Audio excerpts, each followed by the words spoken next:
Hare Krishna. KC టాక్స్‌కి స్వాగతం. నేను లక్ష్మి. ముందు భాగంలో బ్రహ్మ మానస పుత్రికగా అహల్య జన్మించారని, ఆమెకి యుక్త వయసు రాంగానే యోగ్యుడైన వారికి ఆమెనిచ్చి కన్యాదానం చేయాలని బ్రహ్మ అనుకుంటారని, అందుకు యోగ్యుడైన వాడిగా గౌతమ మహర్షినే బ్రహ్మ నిర్ణయించి వారికిచ్చి అహల్యని కళ్యాణం చేశారు.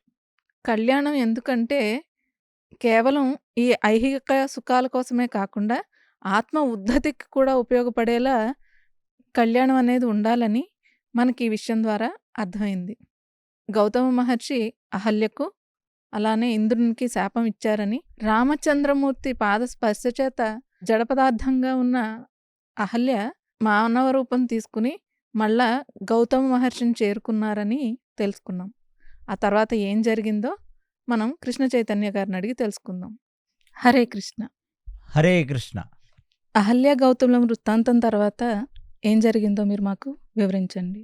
శ్రీరామ రామ రామేతి రమే రామే మనోరమే సహస్రనామ తత్తుల్యం రామనామ వరాననే. జై శ్రీరామ్. అహల్య శాప విమోచనం తర్వాత గౌతముడితో ఒకటయ్యింది. పతిపత్నులిద్దరూ కూడా ఒకటైన శుభవేళ లక్ష్మణస్వామి, రామచంద్రమూర్తి ఇద్దరూ వారికి సాష్టాంగ నమస్కారం చేసి వారికి ప్రదక్షిణ చేసి వారి ఆశీస్సులను తీసుకున్నారు. అది చూచిన విశ్వామిత్రుడు ఎంతగానో మురిసిపోయాడు. ఎందుకంటే ఆ ఋషిపత్ని ఋషి ఇద్దరూ చాలా కాలంగా దూరంగా ఉండి వారి యొక్క నిత్య నైమితిక కర్మల్లోనూ గృహస్థాశ్రమ ధర్మాలలోనూ ఒక వైక్లభ్యం ఏర్పడింది. అలాంటిది ఋషి మళ్ళీ తన ఒక గృహస్థుడుగా తన అర్ధాంగి అయిన అహల్య చెయ్యి పట్టుకొని ఎన్నో ధర్మ కార్యక్రమాలు ఇకపైన చేయవచ్చును. గృహస్థ ధర్మంలో పత్ని ఉంటేనే ఆయన యజ్ఞయాగాది క్రతువులకు అర్హుడు. అలాంటిది అహల్య చేసిన తప్పు వల్ల ఆమె యొక్క పాపంలో ఒక భాగాన్ని తీసుకున్న ఆ గౌతముడు తన భార్యని సంస్కరించుకొని తన భార్య చేసిన పాపాన్ని కడుక్కునేటట్టుగా ఆమెని అనుగ్రహించి, అందుకు సుముఖంగా ఆ భార్య కూడా తన వల్ల తప్పు జరిగింది కాబట్టి తను కూడా విపరీతమైన తపస్సు చేసి సాధన ద్వారా తనను తాను ఉత్తమ ప్రయోజకత్వంలోకి తీసుకొని వచ్చిందే కాక పాప ప్రాయశ్చిత్తం కూడా చేసుకొని మళ్ళీ తన యొక్క ధర్మపత్నికి దగ్గరయింది.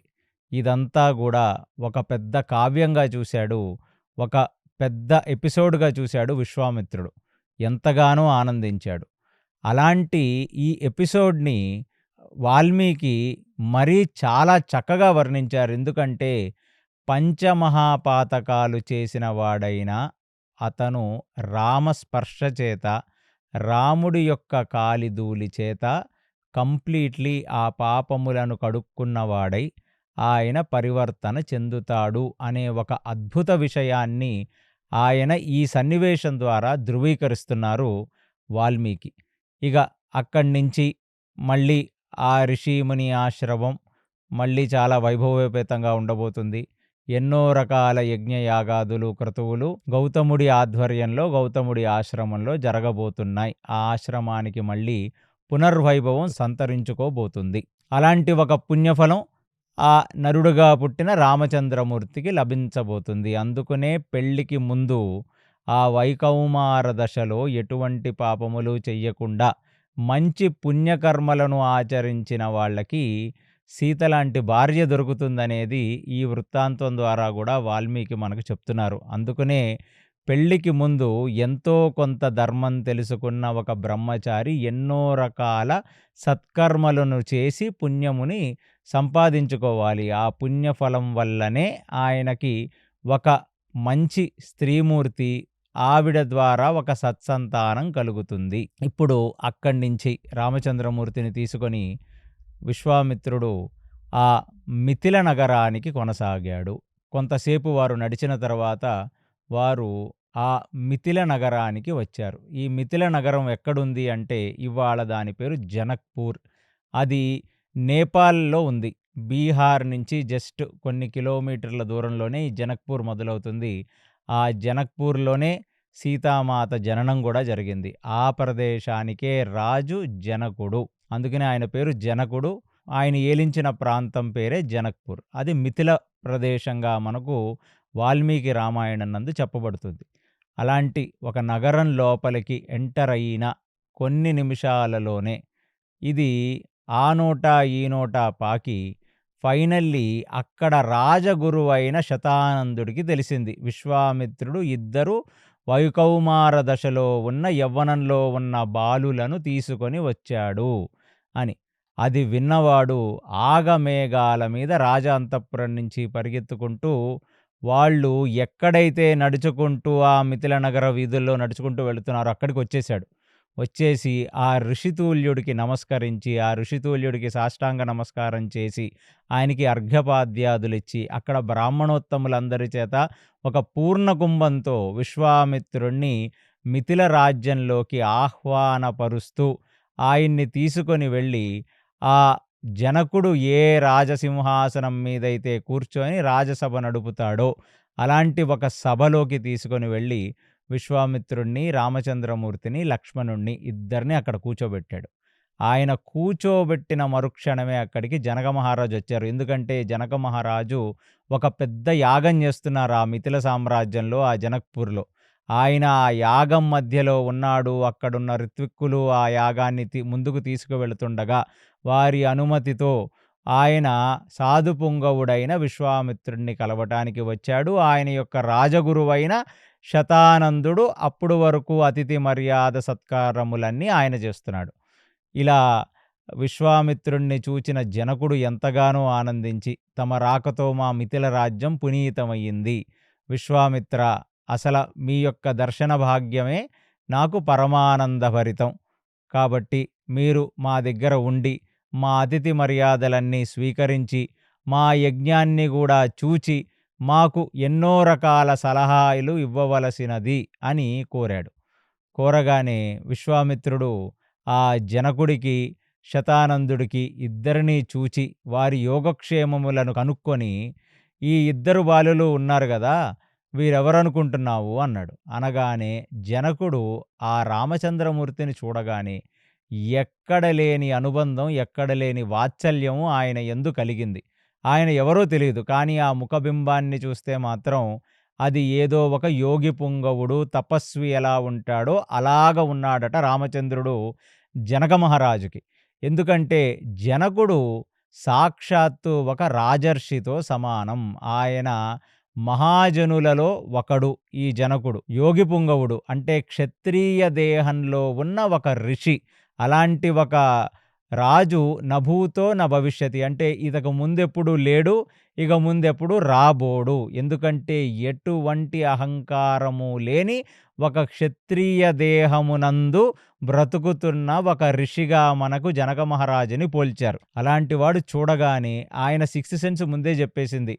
రామచంద్రమూర్తి ఖచ్చితంగా నరుడు కాదు. రామచంద్రమూర్తి ఒక యోగి పుంగవుడు. ఏదో ఒక అదృశ్య శక్తి రామచంద్రమూర్తి యందు దాగి ఉంది. అక్కడ వరకే ఆయనకి తెలుసు. కానీ శ్రీమన్నారాయణుడే నరుడు రూపంలో వచ్చాడన్న సంగతి జనకుడికి తెలియదు. బ్రహ్మర్షి కాబట్టి విశ్వామిత్రుడికి కనబడుతూ ఉంటుందది. అలాంటిది ఎంత ఆనందదాయకంగా ఉన్నాయి. ఇద్దరు ముఖాలు కూడా చంద్రబింబాల వలె ప్రకాశిస్తున్నాయి.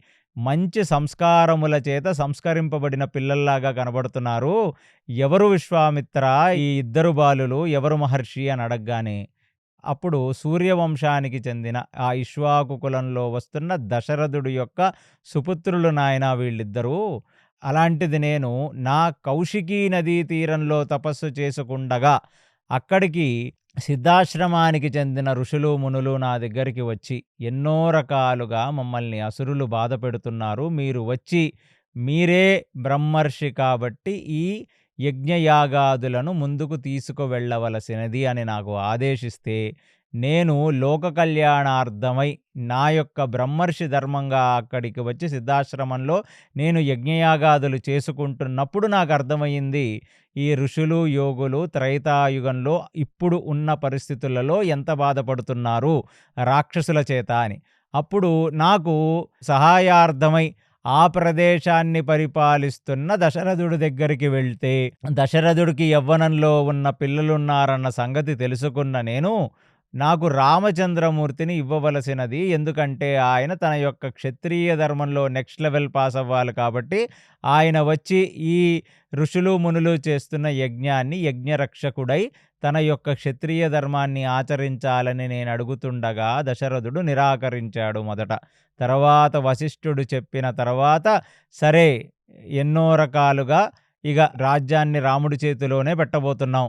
కాబట్టి రాముడికి గూడా ఇదొక ప్రాక్టికల్ ఎగ్జామ్స్ లాగా ఉంటుంది. ఇతన్ని పంపించి ఆ విశ్వామిత్రుడి చేత సంస్కరింపబడేలా చేద్దామని పూనుకున్న దశరథుడు రాముడినిస్తే, రాముడితో పాటు రాముడు నీడలాగా ఉంటున్న ఈ లక్ష్మణుడు కూడా నా వెంటనే వచ్చారు.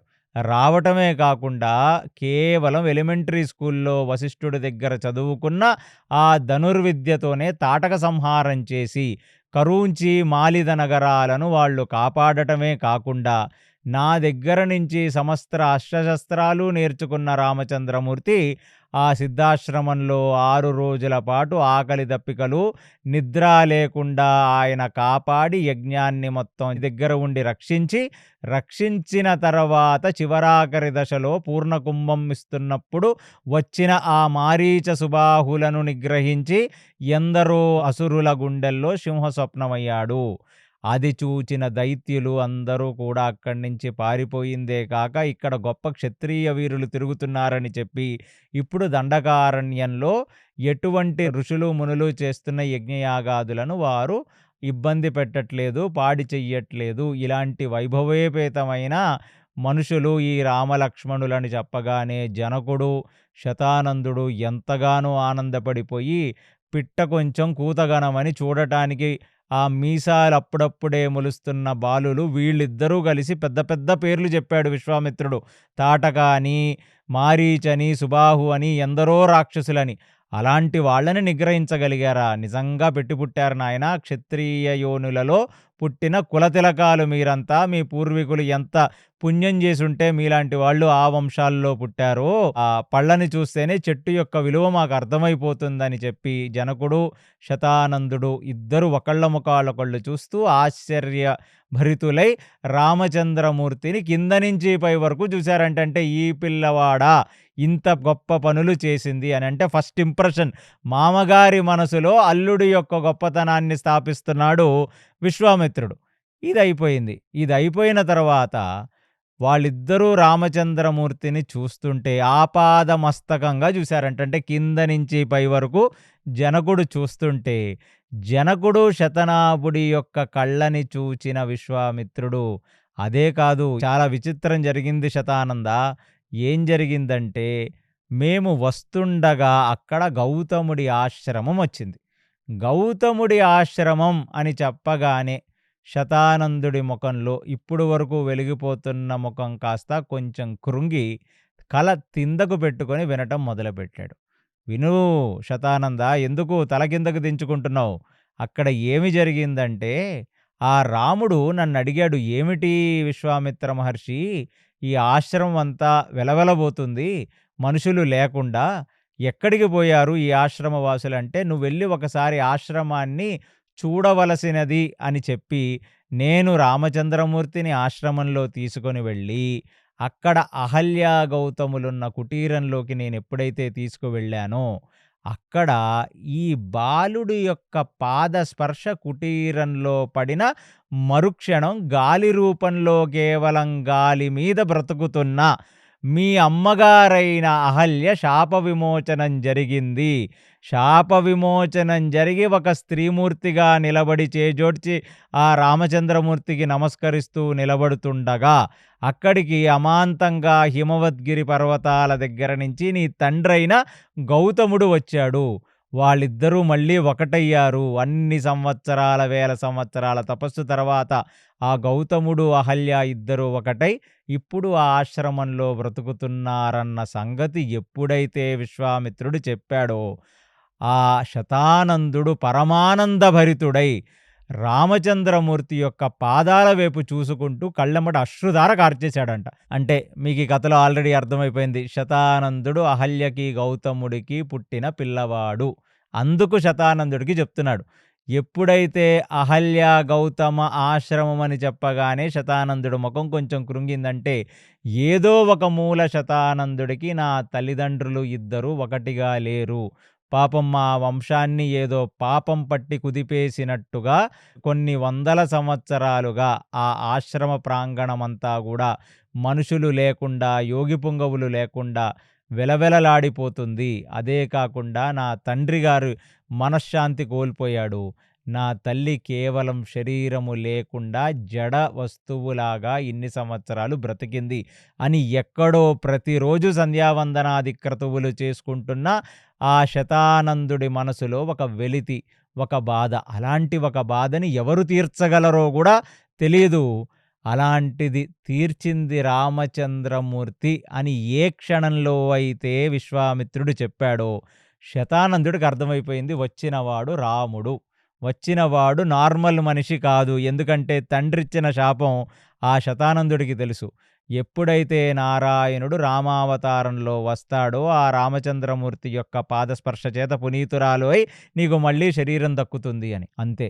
ఆ యోగి పుంగవుడైన శతానందుడు కాళ్ళ మీద పడిపోయి రామచంద్రమూర్తి యొక్క పాదస్పర్శ చేసి, ఏ పాదాలతో అయితే నా తల్లి పాపం కడిగావో ఆ పాదాలను నేను ఒక్కసారి ముట్టుకోవాలని చెప్పి, ఆ పాదాలను ఆయన తన యొక్క చేతులతో స్పృశించి, తని నుదుటిని తీసుకొని వచ్చి రామచంద్రమూర్తి యొక్క పాదాలకు తాకి లేచి నించున్నాడు. ఎందుకంటే వయసులో పెద్దవాడైన నారాయణుడు ముందు ఏ తారతమ్యం ఉంటుంది? అందులోనూ ఆ బాలకుడు సాక్షాత్ నారాయణుడన్న సంగతి శతానందుడికి తెలిసింది. మరి జనకుడికి తెలుసా అంటే, జనకుడికి ఖచ్చితంగా ఇతను నార్మల్ మనిషి కాదు, చాలా పెద్ద యోగి పుంగవుడే అనేటట్టుగానే ఉంది తప్ప, అంటే బహిర్గతంగా కనబడుతున్న 16 సంవత్సరాల రామచంద్రమూర్తి బాలుడు కాదు. బాలుడైతే ఆ అహల్య యొక్క పాపం అతను కడగడు, ఇన్ని గొప్ప గొప్ప పనులు చేయడని మనసులో ఉన్న ఆయనకింకా పూర్తిగా తెలియలేదు. ఈయన శ్రీమన్నారాయణుడనే సంగతి ఆయనకి తెలియలేదు. ఇక అశ్రుధారగా చాలా ఎమోషనల్ మెలోడ్రామాకి గురైన శతానందుడు రామచంద్రమూర్తితో, విశ్వామిత్రుడితో ఇలా మాట్లాడసాగాడు. ఏమిటంటే, నా తల్లిగారు తెలిసి తెలియక చేసిన పాపం వల్ల మా కుటుంబం చిన్నాభిన్నమైపోయి, అదే కాకుండా ఆశ్రమంలో యోగి పుంగవులు, అక్కడ సాధకుల జీవితాలు కూడా అస్తవ్యస్తమైపోయి అందరూ కూడా అక్కడ వదిలేసి వెళ్ళిపోయారు. ఎందుకంటే ఓ రకంగా తల్లి గాలై అక్కడ తిరుగుతుంది. సో ఏదన్నా గాలి పట్టిందా అని మనం అన్నట్టుగా అలాంటి ఒక గాలై తిరిగింది. ఇన్ని సంవత్సరాలు దేహం లేని అహల్య బాధపడుతూ తపిస్తూ, మా తండ్రి గారు కూడా అలాంటి ఒక దృశ్యాన్ని చూసి జీర్ణించుకోలేక చాలా బాధపడి ఆయన వెళ్ళి హిమవద్గిరి పర్వతముల్లో తపస్సు చేసుకొని ఆయన పునీతుడయ్యాడు. నా తల్లైన అహల్య కూడా అక్కడ తపస్సు చేసి ఈవిడ పునీతురాలయ్యింది అని రామచంద్రమూర్తి యొక్క చేతులు పట్టుకొని మళ్ళీ ఆయన ఆ చేతుల్ని తన నుదుటన పెట్టుకొని ఏడ్చేశాడు. ఎందుకంటే తన తల్లిదండ్రులిద్దరూ ఒకటవుతారని ఆయన కలలో కూడా ఎప్పుడు ఊహించి ఉండడు. ఒకవేళ ఊహించి ఉంటే ఇంత తొందరగా ఆ శుభగడియలొస్తాయని అంతకంటే ఊహించి ఉండడు. ఎందుకంటే జనక మహారాజుకే రాజగురువు అంటే ఆయన వయసప్పుడెంతనో మీరందరూ ఊహించుకోవచ్చు. అలాంటిది జనక మహారాజు ఇవన్నీ చూస్తున్నాడు. విశ్వామిత్రుడు రావటం జరిగింది. 2 పిల్లల్ని తెచ్చాడు. పిల్లల యొక్క వైభవం చెప్తున్నాడు. ఇక మా రాజగురువు అయితే ఇక కింద మీద పడిపోతున్నాడు ఆ పిల్లల్ని చూసి అని ఆయన డైలాగ్ లేకుండా కేవలం పక్కన కూర్చున్నాడు. కూర్చోగానే అక్కడ ఒక విషయాన్ని చెప్తున్నారు. ఏమిటంటే, అహల్య చేసింది తప్పే అనే సంగతి ఖచ్చితంగా ఇక్కడ వాల్మీకి యొక్క రామాయణంలో వస్తున్న శ్లోకాల ఆధారంగా మనం చెప్పొచ్చు. ఏమిటంటే, ఇప్పుడు కొంచెం ఫ్లాష్ బ్యాక్ చెప్పాడు. అసల అహల్యకి స్వయంవరం జరిగింది బ్రహ్మసభలో. ఆ స్వయంవరానికి ఇంద్రచంద్రాదుల దగ్గర నుంచి కుబేర మన్మధుల వరకు మోస్ట్ ఎలిజిబుల్ పీపుల్ అందరూ వచ్చి స్వయంవరంలో కూర్చున్నారు. కూర్చుంటే బ్రహ్మదేవుడి సభలో మహాయోగులు, మహాజనులు, తపోజనులు, యోగి పుంగవులు, మహర్షులు, ఋషులు, యోగ సాధనలు చేసుకునే వాళ్ళు కూడా ఉంటారు. వాళ్ళల్లో ఒకడుగా గౌతముడు కూర్చున్నాడు. అప్పుడు బ్రహ్మదేవుడు ఏమి తనంతట తానుగా అహల్యని తీసుకొని వచ్చి ఈ గౌతముడికిచ్చి పెళ్లి చెయ్యలేదు. అంటే ఇది ఫ్లాష్ బ్యాక్ చెప్తున్నాడు. ఇది రామాయణంలో క్లుప్తంగా ఉన్న రకరకాల పురాణాల నుంచి నేను ఈ స్టోరీ విహంగ వీక్షణం చేస్తున్నాను. మీకసల జరిగిందేంటో చెప్తున్నాను. అహల్యని నేను స్వయంవరం ద్వారా ఒక యోగ్యుడికిస్తాను. ఆ యోగ్యుడు ఒక టెస్టులో పాస్ అవ్వాలి. ఏమిటంటే, ఎవరైతే ఈ బ్రహ్మాండాన్ని లేదా భూమిని చుట్టి ఫాస్ట్‌గా వస్తారో, ఆ మొట్టమొదట వచ్చిన వాడియే ఈ అహల్యని పెళ్లి చేసుకోగలడు. అలాంటి అంత అద్భుతమైన సౌందర్యంగా ఉన్న అహల్యని దక్కించుకుందామని ఎవడు టాలెంట్ వాడు ప్రదర్శిద్దామని వచ్చారు దేవతలందరూను. ఇక ఒక్కసారిగా బ్రహ్మ నోట వెంట వచ్చిన మాటని విన్న ఇంద్రుడు, చంద్రుడు, కుబేరుడు, మన్మధుడు లాంటి వాళ్ళందరూ రన్నింగ్ రేస్‌లో పరిగెత్తినట్టుగా వాళ్ళందరూ వారి వారి వాహనాలను తీసుకొని ఆ భ్రమణం చేయటానికి వెళ్ళారు.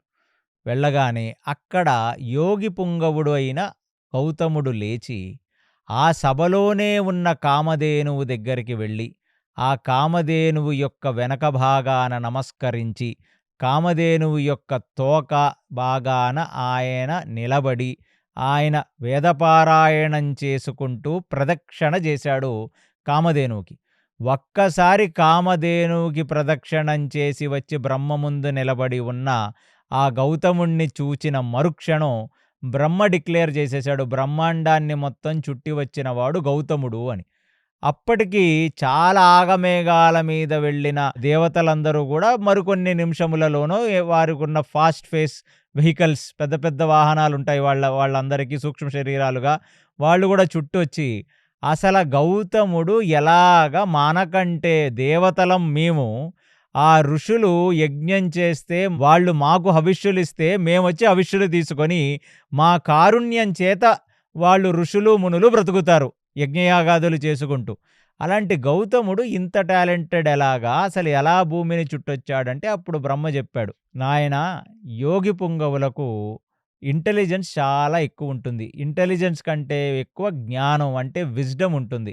అలాంటిది భూమాతయే గోమాత అనే ఒక కాన్సెప్ట్ నేను చాలాసార్లు చెప్పాను. అలాంటిది భూమిని భ్రమణం చేసి రమ్మంటే గోమాతకు భ్రమణం చేసినా భూమికి భ్రమణం చేసినా వచ్చే ప్రయోజనం ఒకటే. కాబట్టి ఆ బుద్ధి కుశలతను చూచి, ఆ గౌతముడికున్న బుద్ధి కుశలత చూసావా, ఇది యోగం చేయటం వల్ల, ఇది తపం చేయటం వల్ల ఇలాంటి ఇంటెలిజెన్స్ వస్తుంది అని చెప్పి ఖచ్చితంగా నా కూతురకు ఈ గౌతముడే అర్హుడు, ఇలాంటి ఒక అపురూప సౌందర్యవతిని అలాంటి ఒక యోగి పుంగవుడికిస్తే అతను మోక్షం పొందటమే కాకుండా అతనికి అర్ధాంగిగా వెళ్ళిన అహల్యకు కూడా ఇతను మోక్షాన్ని ప్రసాదించగలడు.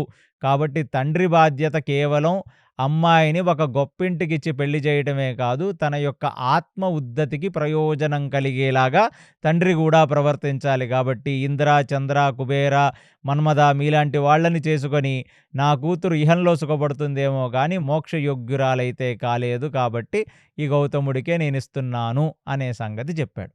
అక్కడ వచ్చిన వాళ్ళల్లో the most handsome person, the most rich person, the most good looking పర్సన్‌గా ఉన్న ఇంద్రుడి మీద మనసు పడింది అహల్యకి.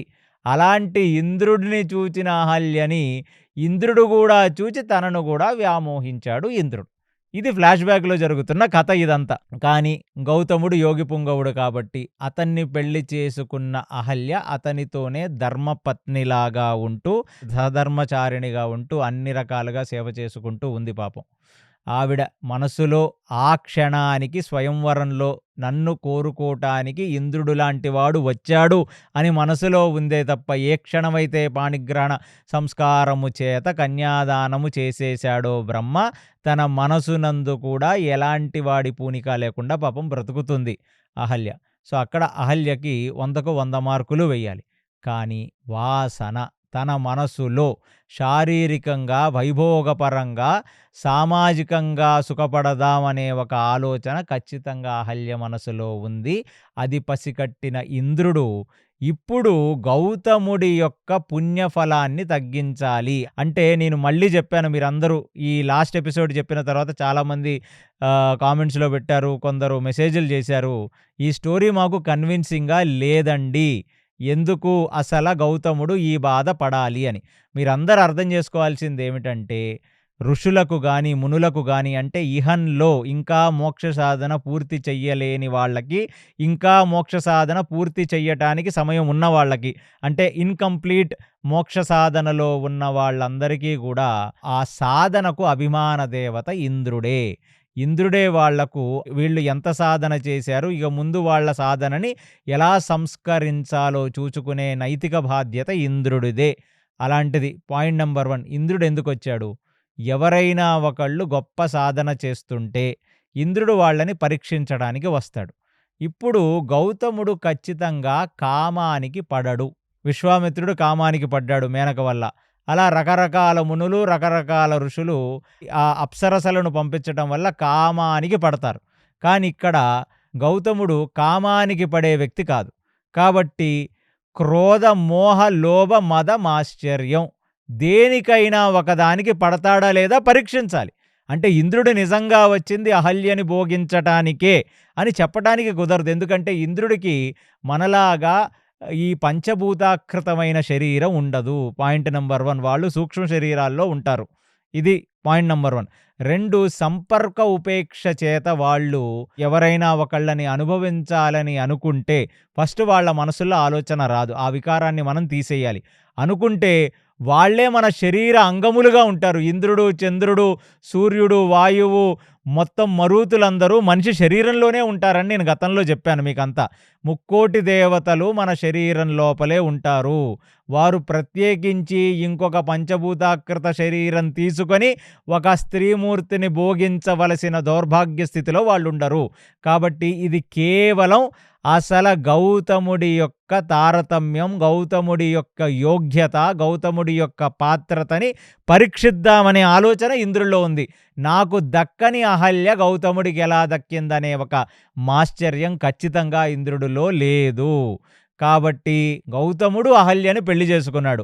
మరి గౌతముడు నిజంగా రాగద్వేషాలకు అతీతుడిగా ఉన్నాడా? మళ్ళీ ఈ సంఘటనని ఇహలోకంలో జరుగుతున్న, కలియుగంలో జరుగుతున్న ఒక ఎక్స్ట్రా మ్యారిటల్ అఫైర్తో దయచేసి దీన్ని పోల్చవద్దు. ఒళ్ళు బలిసి చేస్తున్న పనులు కావివి. అలాంటిది ఇంద్రుడు కేవలం గౌతముడి యొక్క తాహతను పరీక్షించటానికి, ఆయన యోగ్యతను పరీక్షించటానికి, కామానికి పడడు కాబట్టి క్రోధానికి పడతాడో లేదో పరీక్షించటానికి వస్తే ఖచ్చితంగా క్రోధానికి పడ్డాడు. అందుకనే అలాంటి ఒక శాపం వలన తన భార్య సంస్కరింపబడింది, అది వేరే సంగతి. కానీ ఇంద్రుడిని కూడా అలాగ శపించాడు కాబట్టి ఎప్పుడైనా ఒక ఋషి గాని, ముని గాని శపిస్తే తన పుణ్యం తరిగి తన మోక్ష సాధనకు తను మళ్ళీ దూరం అవుతాడు. ఇక్కడ మళ్ళీ ఎవరైనా ఈ ఇహలోకంలో ఇలాంటి ఒక సమస్యతో బాధపడితే అలాంటి స్త్రీమూర్తిని క్షమించి మళ్ళీ ఏలుకోమనేది కాదు గౌతముడి కథ నుంచి మనం నేర్చుకోవాల్సింది. కానీ ఖచ్చితంగా భర్త అంటే భరించేవాడు. ఒకవేళ ఏదో ఒక పరిస్థితులలో చెయ్యరాని ఒక తప్పు భార్య చేసినప్పటికీ అలాంటి తప్పుని గుండెల్లో పెట్టుకొని తనను సంస్కరించడానికి ప్రయత్నించాలి. ప్రయత్నించిన ఆ భార్య చేయి దాటిపోతే అప్పుడు వదిలేయటం తప్ప ఇక చేయగలిగింది ఏమీ లేదు. ఎందుకంటే నాకు చాలామంది ఈ క్వశ్చన్ పరిపరి విధాలుగా అడుగుతున్నారు కాబట్టి నేను తేటతెల్ల చేయటానికి ఇది మళ్ళీ విడమర్చి చెప్పాను నేను. అలాంటిది క్రోధానికి వశుడైపోయాడు. అతని యొక్క ఆ లెవెల్ నుంచి కింద పడిపోయాడు. పడిపోయిన వాడు ఇవాళ ఆ అహల్య కూడా తను చేసిన తప్పు భర్త ముందు ఒప్పుకొని అలాంటి ఒక ప్రాయశ్చిత్తానికి తను సిద్ధపడింది. ఇలాంటి ఒక శాపం ఇచ్చిన గౌతముడు కూడా హిమాలయాలకు వెళ్ళిపోయి ఆయన కూడా తపస్సు చేసుకున్నాడు. మళ్ళీ వీళ్ళిద్దరూ ఒకటయ్యారు. ఇలాంటి ఒక సంగతి మొత్తం కూడా రామచంద్రమూర్తిని చూచిన శతానందుడి యొక్క మనసులో ఒక ఫ్లాష్ బ్యాక్ లాగా మెలిగి ఆయన ఎంతగానో ఆనందపడి అక్కడ కూర్చొని రామ ఇలాంటి ఒక మహోత్కృష్టమైన అవకాశాన్ని, నా తల్లిదండ్రులను మళ్ళీ కలిపే ఒక అవకాశాన్ని కల్పించింది ఖచ్చితంగా విశ్వామిత్ర మహర్షే. విశ్వామిత్ర మహర్షి చాలా పెద్ద బ్రహ్మర్షి. ఆయన అందరి యోగక్షేమములు చూసుకునేవాడు. అందరి యందు కారుణ్యం ఉన్నవాడు. అందుకనే మా తల్లిగారి యందు కారుణ్యంతో తన యొక్క కొలీగైన గౌతముడు, ఆయన కూడా ఒక ఋషి, ఆయన యందు ఆ మిత్రభావంతో, ఆయన యందు అనురాగంతో ఇలాంటి ఒక అవకాశం మీ ద్వారా తీర్చాడు విశ్వామిత్రుడు. తప్పులు అందరూ చేస్తారు స్వామి. కానీ ఆ తప్పులను తెలుసుకొని దాన్ని దిద్దుకొని మా అమ్మ జన్మ చరితార్థమయ్యిందనే సంగతి శతానందుడు చాలా హ్యాపీగా, అందులోనూ తన తల్లిదండ్రులిద్దరూ ఒకటయ్యారనే చాలా ఆనందభరిత స్థితిలో రాముణ్ణి ఆలింగనం చేసుకున్నాడు. శతానందుడు విశ్వామిత్రుణ్ణి చూచి ఆయన కారుణ్యం వల్లనే రామచంద్రమూర్తి ఆ గౌతముడి ఆశ్రమానికి వెళ్ళాడు. దానివల్లనే తన తల్లైన అహల్య యొక్క పాపం పోయింది. ఇలాంటి ఒక గొప్ప వ్యక్తి మీరు విశ్వామిత్ర. మీరు అసల ఇలాంటి ఒక ప్రతిపాదన చెయ్యకపోయి ఉంటే రామచంద్రమూర్తి మా తల్లిగారు, మా తండ్రి గారి యొక్క ఆశ్రమానికి వెళ్ళుండేవాళ్లే కాదు.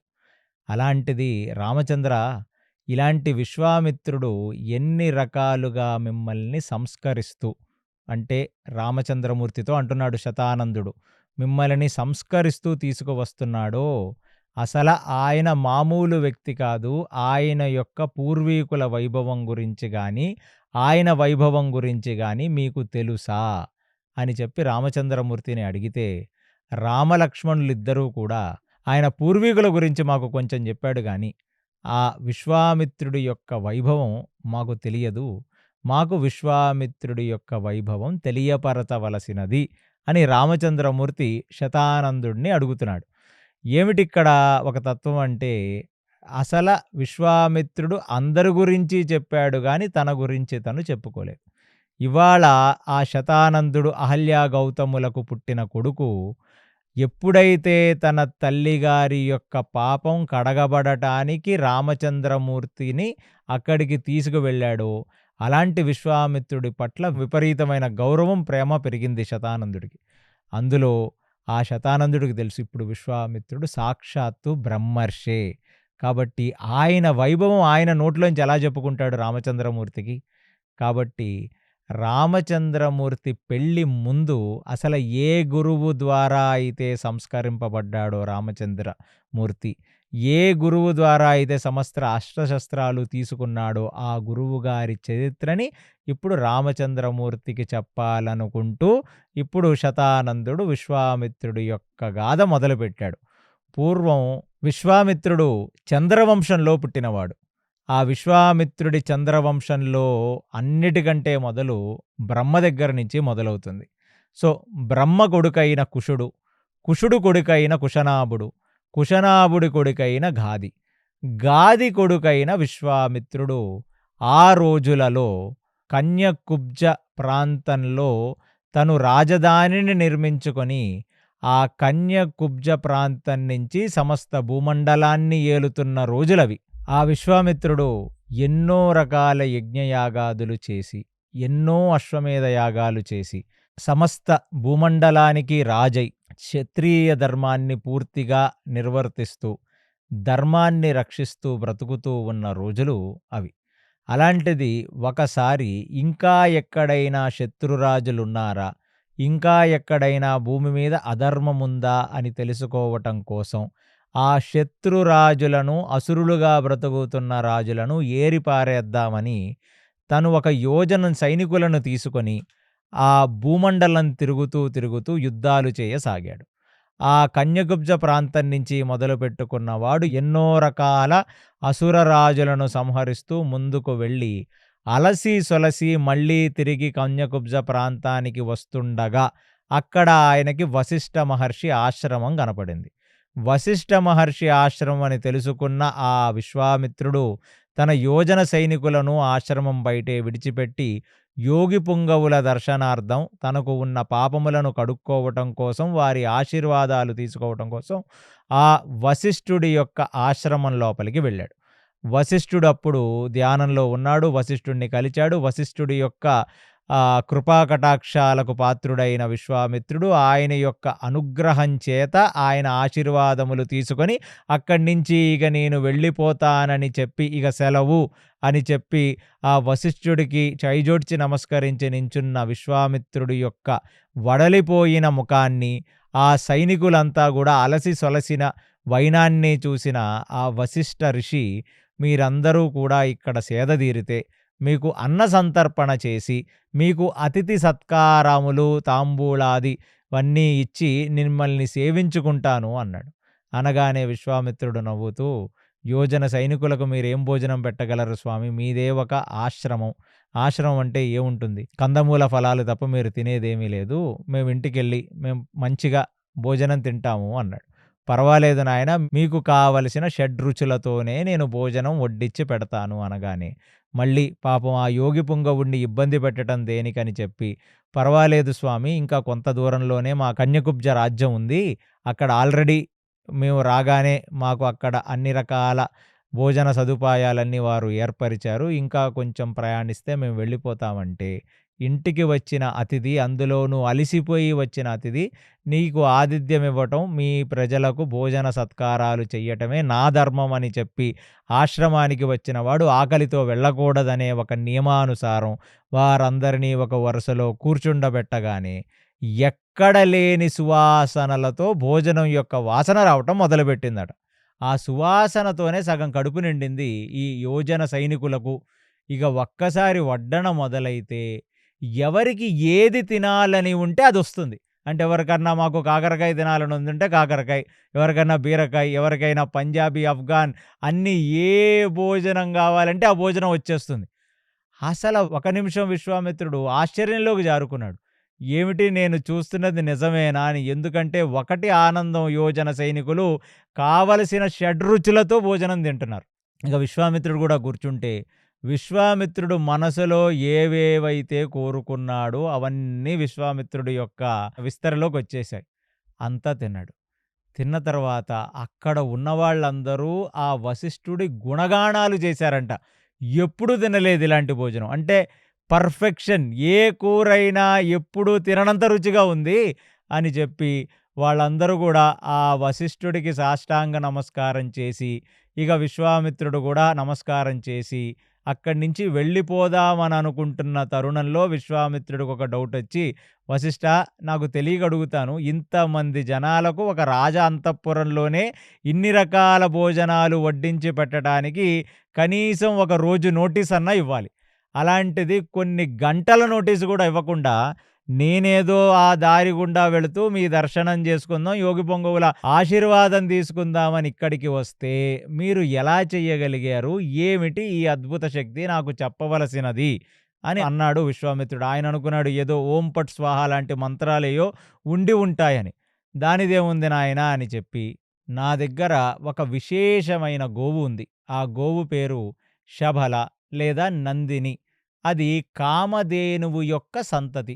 ఆ పాల కడలి నుంచి చిలుకుతుండగా వచ్చిన కామధేనువు ఇంద్రలోకంలో ఉంటే, ఆ కామధేనువు సంతతిగా వచ్చిన ఈ శబలని ఇంద్రుడు బ్రహ్మర్షి పోస్టులో ఉన్న వశిష్ఠుడు, ఆయన రకరకాల యజ్ఞయాగాది క్రతువులు చేసి దేవతలకు హవిష్యు ఇచ్చి దేవతలకు తృప్తిపరుస్తాడు కాబట్టి, ఇంద్రుడు అలాంటి ఒక ఆవుని తీసుకొని వచ్చి వశిష్ఠుడికిచ్చాడు. ఎప్పుడు కూడా నాయనా, అకాలం వచ్చిన భూమి మీద యజ్ఞయాగాదులు చెయ్యటానికి నెయ్యి, ఆ పాలు ఇత్యాది వసతులు సమకూర్చడానికి ఈ కామధేనువు మీ యందు మీరు పెట్టుకొని మీరు చూసుకోవలసినది అని వశిష్ఠుడికి ఇచ్చాడు. ఎందుకిచ్చాడు ఇంద్రుడు అంటే, వశిష్ఠుడి యొక్క సాధనకు పూర్తిగా ఇంప్రెస్ అయిపోయిన ఇంద్రుడు, సాధనకు అభిమాన దేవత, అధిష్టాన దేవత ఇంద్రుడని చెప్పాను గదా! అందుకు తెచ్చిచ్చాడు. కాబట్టి అది ఆయన యొక్క సాధన యొక్క ప్రతిఫలం.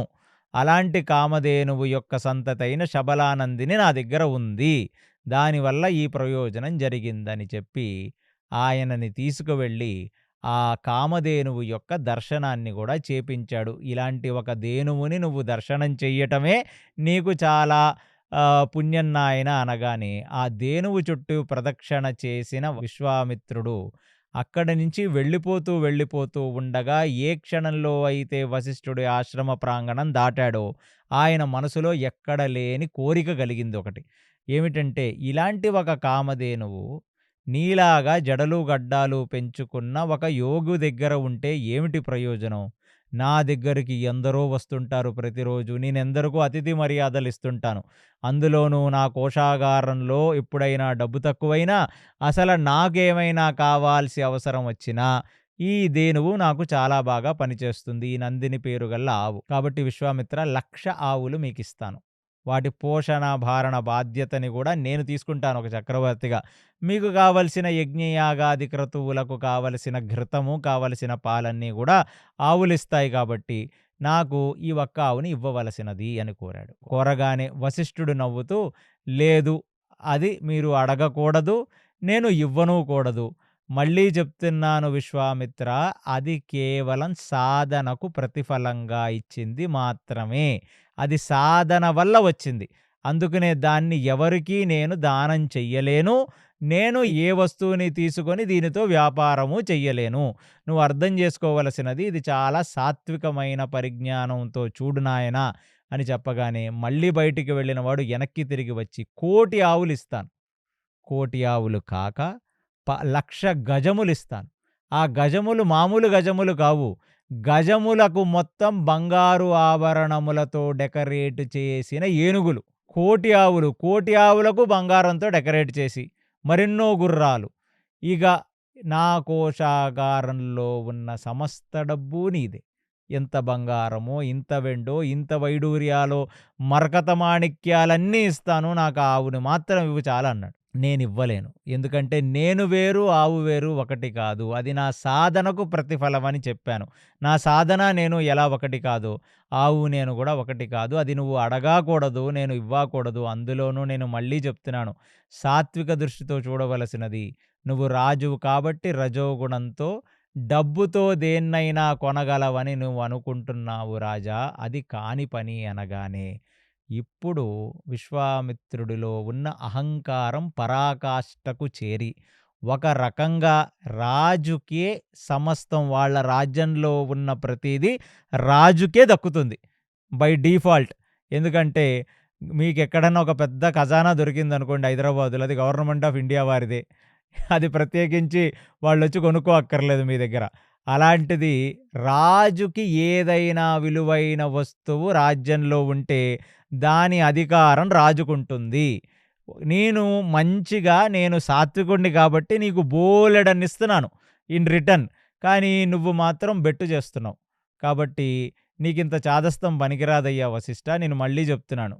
ఇస్తే ఇవన్నీ తీసుకొని ఇవ్వు, లేకపోతే నేను తీసుకువెళతాను అన్నాడు. ఇక ఆ మాటకి ఇంక మాట్లాడేదేముంది? గురువని చెప్పి వచ్చి నమస్కరించి ఆశీర్వాదాలు నాకు కావాలని అడగటానికి వచ్చిన ఒక క్షత్రియుడు మరి పేట్రేగిపోయి అహంకారముతో ఆయుధాలను, యోజన సైనికులను చూచి గర్వించి, ఒకటి మర్యాదగా నువ్విస్తావా, నన్ను తీసుకెళ్ళమంటావా అంటే ఇక మాట్లాడేదేముంది? మరు మాట్లాడకుండా మౌనాన్ని ధరించి వశిష్ఠుడు అక్కడ కూర్చుండిపోయాడు. ఆ ఆవు అయిన శబలని తోలుకుంటూ అక్కడ నుంచి విశ్వామిత్రుడు వెళ్ళిపోయాడు. ఆ వెళ్ళిపోతూ ఉన్న తరుణంలో మధ్యలోంచి ఆవు ఎస్కేప్ అయ్యి మళ్ళీ వశిష్ఠుడి దగ్గరికి వచ్చేసింది.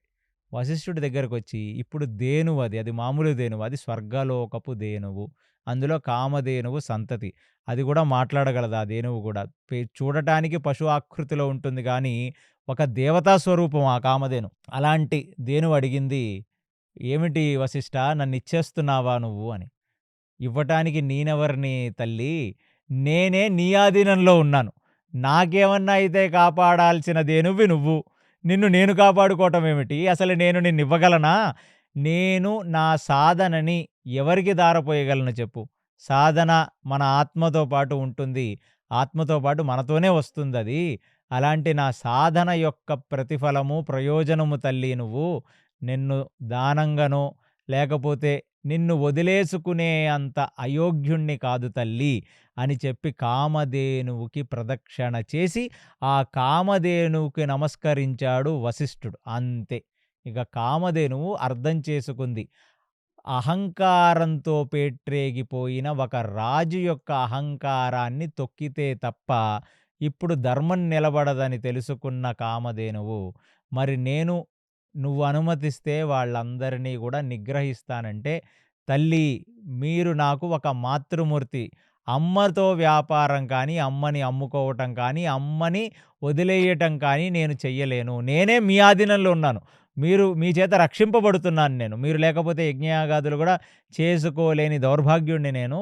మీకు ఏది సబబనిపిస్తే, ఏది ధర్మం అనిపిస్తే అదే మీరు చెయ్యవలసినది అనగానే కామధేనువు కన్నెర్ర చేస్తే అందులోంచి 10 యోజనాల సైనికులొచ్చి మొత్తం యోజన సైనికులతో యుద్ధం చేసి వారిని హతమార్చిందే కాక విశ్వామిత్రుడిని చిత్తు కింద కొట్టేశారనమాట వాళ్ళు. అసలది చూచిన విశ్వామిత్రుడికి 2 జరిగాయి. ఒకటి, కామధేనువుని దక్కించుకోలేకపోయామనే సంగతితో ఒక రకంగా తన గర్వభంగం జరిగింది. రెండో రకంగా అతనికి తెలిసిందేమిటంటే, ఒక క్షత్రియుడికి ఎంత రాజ్యం ఉండేం లాభం, ఎంత శౌర్యం ఉండేం లాభం, ఎంత కండబలం ఉండేం లాభం, ఎంత సైనికులుండేం లాభం. ఒక బ్రహ్మర్షి ఒంటి మీద అణా బంగారం కూడా లేకుండా జడలు, గడ్డాలు పెంచుకొని రుద్రాక్ష తులసి మాలలతో నించున్నవాడి ముందు మనం ఒక చీమతో సమానమనే సంగతి తెలుసుకొని తల కిందకి పెట్టిన విశ్వామిత్రుడు అక్కడ నుంచి రాజ్యానికి వెళ్ళి తన పిల్లలలో ఉన్న పెద్దవాడిని తీసుకొని వచ్చి రాజ్య సింహాసనం మీద కూర్చుండబెట్టి పట్టాభిషేకం చేసి భార్యలందరినీ కొడుకుల దగ్గర వదిలేసి అక్కడ నుంచి వానప్రస్థాశ్రమం తీసుకొని తూర్పు దిక్కుగా వెళ్ళి అక్కడ భయంకరమైన సాధన శివుడికి చెయ్యసాగాడు. అలా చేస్తూనే ఉన్నాడు. ధీటుగా ఒంటి కాలు మీద నించొని ఆకలి దప్పికలు మానేసి చేస్తున్న సాధనకి ముగ్ధ మనోహరుడైన సదాశివుడు, సాంబశివుడు వచ్చి ప్రత్యక్షమైన మరుక్షణం ఆయనకి సాష్టాంగ నమస్కారం చేసిన విశ్వామిత్రుడు, స్వామి, నాకు ఉన్న అస్త్రశస్త్రాలు తమరి దగ్గర ఏ అస్త్రశస్త్రాలున్నాయో అవన్నీ నాకు మీరు ఇచ్చెయ్యవలసినది అని కోరాడు. అదే ఒక లేఖీ కోరిక. ఎందుకంటే రామచంద్రమూర్తికి వశిష్ఠుడు కూడా అస్త్రాలిచ్చాడు. అస్త్రాలు ఇవ్వటం అంటే ఏమిటి అంటే, అర్జునుడికి ద్రోణాచార్యుడిచ్చింది, రామచంద్రమూర్తికి విశ్వామిత్రుడిచ్చిన అస్త్రాలు ఏమిటంటే, అస్త్రాల యొక్క మంత్రధారణ ఆ గురువు యొక్క హృదయంలో ఉంటుంది. మీరక్కడ అంగన్యాస కరన్యాసములు చేసి అక్కడ ఆచమనం అది చేసి ఒక్కొక్క ధ్యాన మంత్రాన్ని గురువు బోధిస్తుంటే ఆ ధ్యాన మంత్రాన్ని మీ హృదయమునందు ధారణ చేసి నిలపగలిగితేనే ఆ అస్త్రం మీ దగ్గర ఉంటుంది. అదొక పెద్ద పని. దాన్ని ఒక 2-3 రోజులు కూర్చొని విశ్వామిత్రుడు ఒక్కొక్క మంత్రాన్ని, ఒక్కొక్క దేవతను ఆహ్వానించి అలా మంత్రాలిచ్చాడు. పోనీ ఒక సాత్విక అహంకారం ఉన్న ఆ శివుడి దగ్గర ఒక్కొక్క అస్త్రాన్ని తీసుకునేవాడు. అలా కాదట, ఒక్క దెబ్బతో సమస్త అస్త్రాలు ఆయన దగ్గరికి వచ్చేయాలట. అది శివుడు కూడా తదాస్తు అన్నాడు. శివుడి దగ్గర ఉన్న స్పెషల్ టాలెంట్ ఏంటంటే, ఎవరు ఏ భావనతో ఆయనని కొలిస్తే వాళ్ళకి అది ఇచ్చేస్తాడు. అది రేపొద్దున వాళ్లకు మంచి జరుగుతుందా చెడు జరుగుతుందా అనేది ఆయనకు అనవసరం. ఎందుకంటే ఆయన బోలాశంకరుడు, నీకేది కావాలో అదే ఇస్తాడు. అదే విష్ణుమూర్తి అంటే ఆలోచించి పరిపరి విధాలా పరీక్షించి నిన్ను కంప్లీట్లీ ఫ్రస్ట్రేట్ చేసి ఇక నువ్వు అలసి సొలసి కృంగిపోయి నీకు ఇక జీవితం లేదనుకుంటున్న తరుణంలో విష్ణుమూర్తి వచ్చి ఏది నీ సాధన కోసం అది మాత్రమే ఇచ్చెళ్తాడు. అలాంటిది. అందుకనే అందరు అసురులు శివుడి దగ్గరికి వెళ్ళి శివుడి యొక్క బోలాతత్వాన్ని మేము వాడుకోగలమని అనుకుంటారు. దానివల్ల వాళ్ళే నాశనం అయిపోతారు. సరే అని నవ్వుతూ ఇచ్చాడు శివుడు తీసుకొని. ఇక ఎప్పుడైతే మొత్తం శివుడి దగ్గర ఉన్న అస్త్రశస్త్ర శక్తి మొత్తం తీసుకున్నాడో, ఆయన ఎక్కడలేని కాన్ఫిడెన్స్తో పరిగెత్తుకుంటూ తూర్పు భాగంలో ఎక్కడో ఈస్టర్న్ మౌంటైన్స్లో ఉన్న వ్యక్తి పరిగెత్తుకుంటూ వచ్చి వశిష్ఠుడు ఆశ్రమం ముందు నించొని ఒక్కొక్క అస్త్రాన్ని వదిలేయటం మొదలుపెట్టాడు. అంటే ఇక ధ్యానమంత్రం లాంటివేం అక్కర్లేదు. ఇంకా అదొక లోడెడ్ మిజైల్స్తో ఉన్న ఒక పెద్ద గన్ను డడ్ వేసేయటమే. అది వేసేస్తుంటే ఆశ్రమ ప్రాంగణంలో చెట్లు పడిపోతున్నాయి, ఆశ్రమ ప్రాంగణంలో ఉన్న కుటీరాలు పడిపోతున్నాయి. అసలు ఆశ్రమంలో ఉన్నోళ్ళు ఇక్కడ అక్కడ పరిగెడుతూ వశిష్ఠ అని అరుసుకుంటూ అందరూ కూడా చెట్ల వెనకాలకి, పుట్టల వెనకాలకి, వెనక ఉన్న కొండల వెనకాలకి, కొందరు అమాంతంగా నదుల్లోకి దూకేశారంట ఈ అస్త్రాలు వస్తుంటే. బయటికి వచ్చాడు. ఏమిటి గందరగోళం, ఎవరు చేస్తున్నారు నాయన, అసలు ఋషి ఆశ్రమాల మీద ఇలాంటి ఒక మిజైల్స్ వేస్తున్న ఆ దౌర్భాగ్యుడు ఎవడని చెప్పి బయటికి వచ్చి చూస్తే పూర్తిగా శరీర ఆకృతి మొత్తం మారిపోయిన ఆ విశ్వామిత్రుడు కనపడ్డాడు. ఇక ఆ వశిష్ఠుడికి కూడా అర్థమైపోయింది. అంటే విశ్వామిత్రుడు వెళ్ళి ఏదో ఒక శక్తిని తీసుకొని వచ్చినట్టున్నాడని. విశ్వామిత్రుడు ఆ వశిష్ఠుడు ముందు నించుంటే ఇప్పుడు వరకు వేసిన మిజైల్స్ ఒక లెక్క. ఏ క్షణంలో అయితే వశిష్ఠుడిని చూశాడో ఒళ్ళంతా మండిపోయి ఒకేసారి త్రిశూలం వేసేయమంటున్నాడు, సుదర్శన చక్రం వేసేయమంటున్నాడు, భూచక్రం వేసేయమంటున్నాడు, పార్జన్యాస్త్రం వేసేయమంటున్నాడు, ఆగ్నేయాస్త్రం వేసేయమంటున్నాడు. అన్ని నోటికి ఏ అస్త్రం వస్తే ఆ అస్త్రం పేరు చెప్తుంటే అసలు ఆయన ధ్యాన మంత్రాలు, శ్లోకాలు ఉచ్చరించాల్సిన అవసరం లేదు. అవన్నీ శరీరాల్లోంచి వెళ్ళిపోతున్నాయి. ఆ వశిష్ఠుడి మీదకి వెళ్ళిపోతున్నాయి. వశిష్ఠుడు ఒక్కసారిగా కళ్ళు మూసుకొని ఒక బ్రహ్మదండాన్ని చేతిలో పట్టుకొని నించున్నాడనమాట. సుబ్రహ్మణ్య స్వామి శూలం ఎలా అయితే పట్టుకొని ఆ వేల్మురుగన్ నించుంటాడో అలా నించున్నాడంట ఇక్కడ వశిష్ఠుడు. ఒక్కొక్క అస్త్రం బ్రహ్మదండం దగ్గరికి వెళ్ళడం, బ్రహ్మదండంలో మాయమైపోవటం. ఏసిన ప్రతి అస్త్రం బ్రహ్మదండంలోకి మాయమైపోతుంటే అసల ఆ దండం యొక్క శక్తితో, గాలి వీస్తుంటే అస్త్రశక్తితో ఆ వశిష్ఠుడి యొక్క కురులన్నీ ఊడిపోయి, ఆ వశిష్ఠుడి మీదకి ఒక రకంగా విపరీతమైన గాలొస్తుంటే, ఆయన కళ్ళు, ఆయన జుట్టు, ఆయన జటాజూటం ఊడిపోయి, ఆ కేశములన్నీ ఎనక్కెగిరిపోతుంటే, ఆ బ్రహ్మదండాన్ని పట్టుకుంటే, ఏదో ఒక ప్రళయకాలంలో ఉన్న భూమండలంలో ఉన్న ఈ మొత్తం బ్రహ్మాండంలో ఉన్న శక్తి మొత్తం ఆ బ్రహ్మదండంలోకెళ్ళిపోతే ఎలా ఉంటుందో, అలాంటి ఒక చిత్రం ఆ విశ్వామిత్రుడికి ఆ ఆశ్రమ ప్రాంగణంలో ఉన్న వాళ్ళకి కనబడిందంట. అంటే ఇంత ఎనర్జీ వచ్చినా మొత్తం బ్రహ్మదండం తీసేసుకుంటుంది. అసల విశ్వామిత్రుడికి షాకు. ఇక ఏవేవైతే చిన్న చిన్న అస్త్రాలున్నాయో ఆళ్ళ పేర్లు చెప్పాడు, దేవతల పేర్లు చెప్పాడు. ముక్కోటి దేవతలకి ఎన్ని అస్త్రాలున్నాయో అన్ని అస్త్రాలు ఆ శివుడి యొక్క శక్తి వల్ల వచ్చాయి ఆయనకి. వాటన్నిటినీ చెప్పి వాటిని ప్రయోగిస్తున్నాడు. బ్రహ్మదండంలో లీనమైపోతుంది. ఇక ఒక రకంగా తేజోవంతంగా ఎర్రగా మారిపోయిన ఆ వశిష్ఠుడిని చూస్తే విశ్వామిత్రుడికి దడబుట్టిందంట ఒక్కసారికి. ఇదేమి పవర్‌రా నాయనా ఇది! అంటే శివుడి దగ్గరికెళ్ళి మనం శివుడిని వరం కోరుకొని అస్త్రాలు తెచ్చుకున్నా ఈ వశిష్ఠుడిని ఓడించలేమా? ఇదేందండంరా నాయనా ఇది! ప్రపంచంలో ఉన్న అస్త్రాలన్నిటిని మింగేసింది ఈ దండం అని చెప్పగానే ఒక్కసారిగా అలిసి మోకాళ్ళ మీద కూలిపడిన ఆ విశ్వామిత్రుడిని చూచి ఒక చిన్న నవ్వు నవ్వాడంట వశిష్ఠుడు అంతే. నవ్వుకి చచ్చిపోవచ్చు ఇప్పుడు విశ్వామిత్రుడు. అలాంటిది చూచి అందుకా నిన్ను బ్రహ్మర్షి అనేది, ఇదా బ్రహ్మదండం నాయనా! అది తెలియకుండా నువ్వేదో ఆవు దగ్గర నుంచొచ్చిన సైనికులతో నన్ను జయించావనుకున్నాము. అమ్మో! కొంపదీసి నేనప్పుడు ఏ కత్తో కటకమో తీసి నీ మీద యుద్ధానికి రాలేదురా నాయనా! నీ దగ్గర సమస్త జ్ఞానం ఉంది. అంటే బ్రహ్మాండంలో ఉన్న జ్ఞానమంతా నీ దగ్గరే ఉంది అని ఆయన మనసులో అనుకుంటే దేవతలందరూ చెప్పారంట. మరి అతన్నే నాయన బ్రహ్మర్షి అంటారు. బ్రహ్మాండంలో ఉన్న జ్ఞానమంతా ఉన్నోళ్ళనే అని. ఇది నాకు తెలీదు సుమీ. అయితే ఇప్పుడు నేను శివుడిని కాదురా నాయన, ఇప్పుడు నేను వెళ్ళి విపరీతమైన తపస్య చేసి ఎవరు నన్ను బ్రహ్మర్షి చేస్తారో వారినే ఉపాసించి నేనే బ్రహ్మర్షినై వస్తానని చెప్పి ఇప్పుడు ఆ పుష్కర ప్రదేశానికి వెళ్ళి ఆ బ్రహ్మదేవుడిని విపరీత స్తుతి చేసుకుంటూ అలాగ చేసుకుంటూ కూర్చున్నాడంట. ఈ నోట ఆ నోట పాకింది. ఆ కన్యకుబ్జ ప్రాంతవాసులు కూడా నవ్వుకున్నారంట. మన రాజుగారికి పిచ్చి పట్టింది. వానప్రస్థాశ్రమం తీసుకొని యోగ సాధన చెయ్యాల్సిన వాడు బ్రహ్మర్షితో వైర్యమేమిటి? బ్రహ్మర్షి మీద మాశ్చర్యమేమిటిరా నాయన! మేమెక్కడా ఇనలేదు ఇదని. ఇక ఆ పుష్కరంలో కూర్చొని పుష్కర అంటే రాజస్థాన్‌లో ఉంది. బ్రహ్మదేవుడికి అక్కడ ఇప్పటికీ గుడుందనమాట.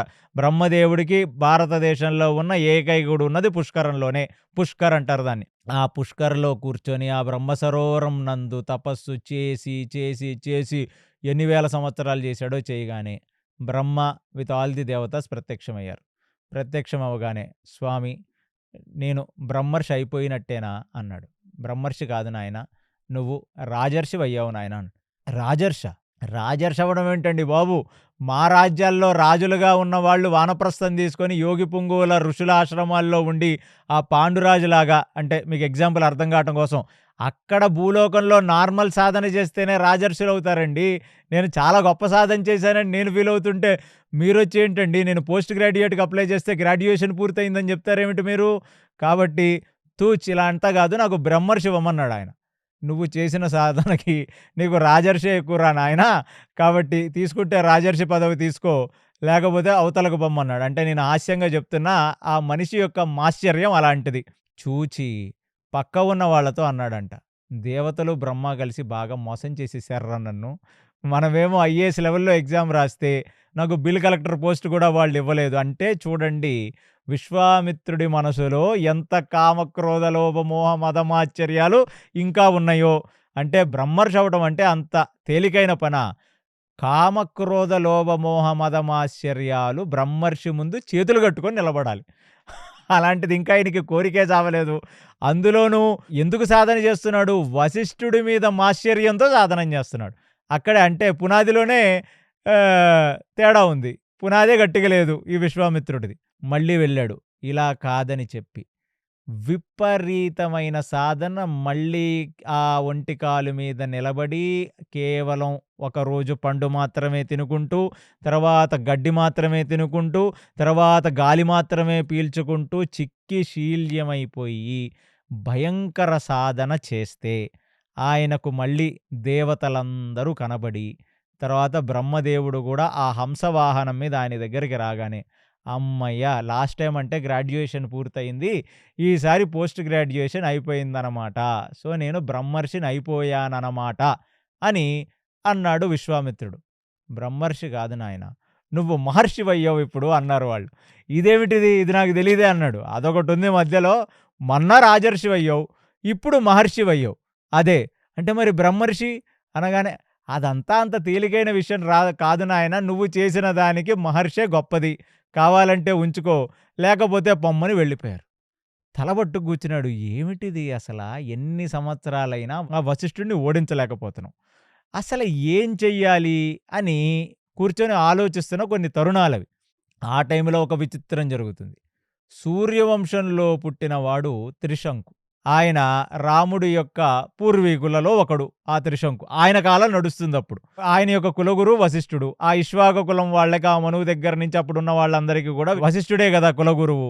ఆ ఇక్ష్వాకు వంశంలో పుట్టిన త్రిశంకు ఒకరోజు ఒంటరిగా ఆయన ఆ గుర్రం నడుపుకుంటూ వశిష్ఠుడి దర్శనార్థమై వచ్చాడు. మామూలుగా వశిష్ఠుడికి ఒక కబురు పంపినా వశిష్ఠుడొస్తాడు. ఎందుకంటే వాళ్ళకి రాజగురువు కాబట్టి.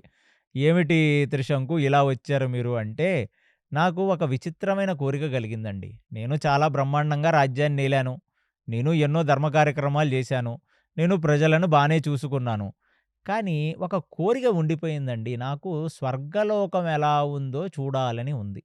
ఆ స్వర్గలోకపు భోగభాగ్యాలెలా ఉంటాయో అని ఒక జిజ్ఞాసు నాకు. అంటే అక్కడ ఏముందా? వాళ్ళెలా బ్రతుకుతారా? వాళ్ళేం తాగుతారా? వాళ్ళేం తింటారా? అక్కడ వాళ్ళు ఎంత అందంగుంటారా? ఇదంతా ఒక జిజ్ఞాసు. కాబట్టి మీరో పని చేసేయండి వశిష్ఠ మహర్షి. నాకు డైరెక్ట్‌గా వీసా అది ఇచ్చేసి, నన్ను డైరెక్ట్‌గా స్వర్గలోకం అది పంపించేస్తే స్పెషల్ ఫ్లైటేసుకొని, నేనక్కడికెళ్ళి అవన్నీ చూసుకుంటాను అన్నాడు.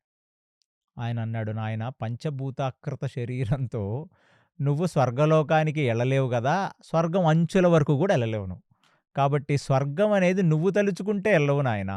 ఆ యోగ్యత నీకుంటే, అంత పుణ్యము నువ్వు చేసుకోనుంటే, నువ్వు పోయిన తర్వాత నీ సూక్ష్మ శరీరం ఎళ్తది. దానికి స్వర్గలోకానికి తగ్గట్టుగా కొత్త శరీరాన్ని వాళ్ళిస్తారు నాయనా. అలాంటి కోరిక నువ్వు అడగనూ కూడదు. అలాంటి కోరిక నేను తీర్చనూ లేను. అసలదే అధర్మం. అసలు నువ్వు అలాంటి కోరిక అడగటమే ఒక గురువుని అధర్మం. అంటే గురువు దగ్గరికి ఎందుకెళ్ళాలి? యోగ సాధనకి, మోక్ష సాధనకి వెళ్ళాలి. కామ కోరికల్ని తీసుకొని వెళ్ళొచ్చా గురువు దగ్గరికి? నాకది గావాలి, నాకిది గావాలి, నాకు మాల్దీవ్స్ చూడాలనుంది, ఫిలిప్పీన్స్ చూడాలనుంది అంటే ఎలా కుదురుతుంది ఇలాగా? కాబట్టి వెళ్ళిపోమంటే త్రిశంకుకి ఒక భయంకరమైన ఐడియా వచ్చింది. గురువుగారు వెళ్ళిపోయారు. సాయంకాలం అయింది. ఆయన సంధ్యావందనాది క్రతువులు అవి చేసుకొని ఆయన బిజీగా ఉంటున్న తరుణంలో వశిష్ఠుడు పిల్లల దగ్గరికి వెళ్ళాడు. పిల్లల దగ్గరికి వెళ్ళి, "నాయనలారా, మీ నాన్నగారు, నేను ఎలాగో మీకు తెలుసు కదా! మేమంతా ఒకటి, ఒక ఏజ్ వాళ్ళం. మాకు కొంచెం చాదస్తం ఉంటది. మీ నాన్నగారికి గూడా అలాగే. నాకొకసారి స్వర్గం చూసి రావాలనుంది. మీ నాన్న పంపించలేకపోతున్నాడు. మీరు పంపించారనుకోండి, మీకు ఏది కావాలంటే అది ఇస్తాను" అంటాడు. పిల్లలని అడగటమే కాకుండా పిల్లలని ప్రలోభపెడతావా నువ్వు? నీకు అదిస్తాం, ఇదిస్తాం అంటే బ్రైబ్, లంచం ఇస్తావా మాకు? కాబట్టి ఇలాంటి కుసంస్కారిగా ఉన్న నువ్వు చండాలుడివై బ్రతికిపో అని చెప్పి శపిస్తారు. వాళ్ళు శపించిన మరుక్షణం త్రిశంకు ఒక నల్లటి ఆకారంలోకి మారిపోయి, శ్మశానం మీదున్న బూడిద మొత్తం ఒంటి మీదే ఉన్నట్టు, ఒక చింపిరి జుట్టుతో కళ్ళన్నీ లొట్టలైపోయి, అవన్నీ ఎర్రగా తయారై, ఒక నల్లటి శరీరంతో, శరీరము నిండా దుర్గంధంతో, మళ్ళీ బంగారపు కిరీటం, బంగారపు నగలేవైతే యేసుకొనొచ్చారో రాజుగారు, అవన్నీ నల్లటి ఇనుములాగా తయారయ్యాయి. అంటే తుప్పు పట్టిన ఇనుము ఎలా ఉంటదో అలాంటి ఒక ఆకారానికి మారిపోయాడు. అలాంటి ఒకడి రూపాన్ని చూసుకొని కింద పడి ఏడ్చేశాడంట త్రిశంకు. "నన్నేమిటిరా నాయనా ఇలా తయారు చేశారంటే" మరి లేకపోతే గురువుగారి దగ్గరకొచ్చి అడిగితే, గురువుగారు ఇవ్వనంటే గురువుగారు కొడుకుల దగ్గరికిచ్చి వాళ్ళకి లంచాలిస్తావా? అసలెన్నడన్నా ఉందా ఇలాంటిది? కాబట్టి నువ్వు చండాలుడిగా బ్రతికితేనే నీకు తెలుస్తుంది నీకు ధర్మ సూక్ష్మములంటారు. ఏమి చెయ్యాలో అర్థం కాక మళ్ళీ తిరిగి త్రిశంకు రాజ్యానికి వెళ్ళలేక, తన మొఖము చూపించుకోలేక, ఆయన అరణ్యములయందు సంచరిస్తూ అసల ఈ దేవతలు, బ్రహ్మ కలిసి ఈ రాజర్షి, మహర్షి అంటారేమిటిరా నాయనా నేనేం చెయ్యాలని తలపట్టుకుంటున్న విశ్వామిత్రుడి కంటబడ్డాడు.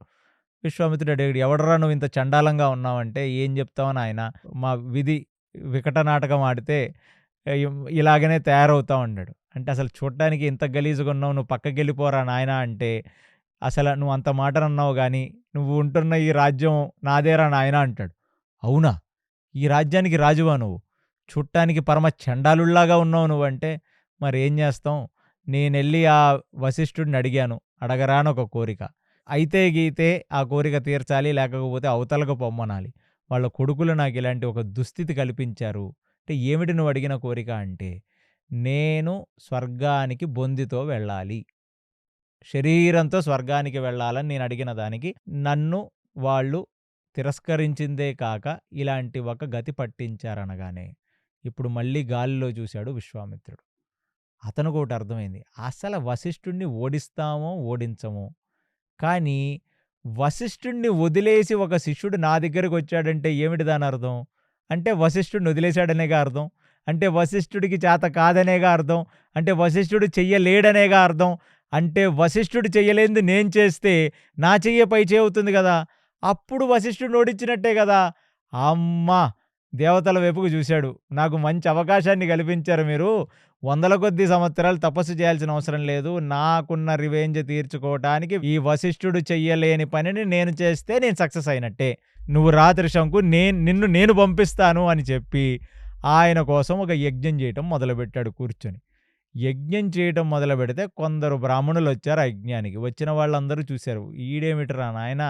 నువ్వు క్షత్రియుడివి, నువ్వు యజ్ఞం చేస్తున్నావు ఏమీ పర్వాలేదు. ఎందుకంటే నువ్వు రాజర్షివయ్యో, మహర్షివయ్యో.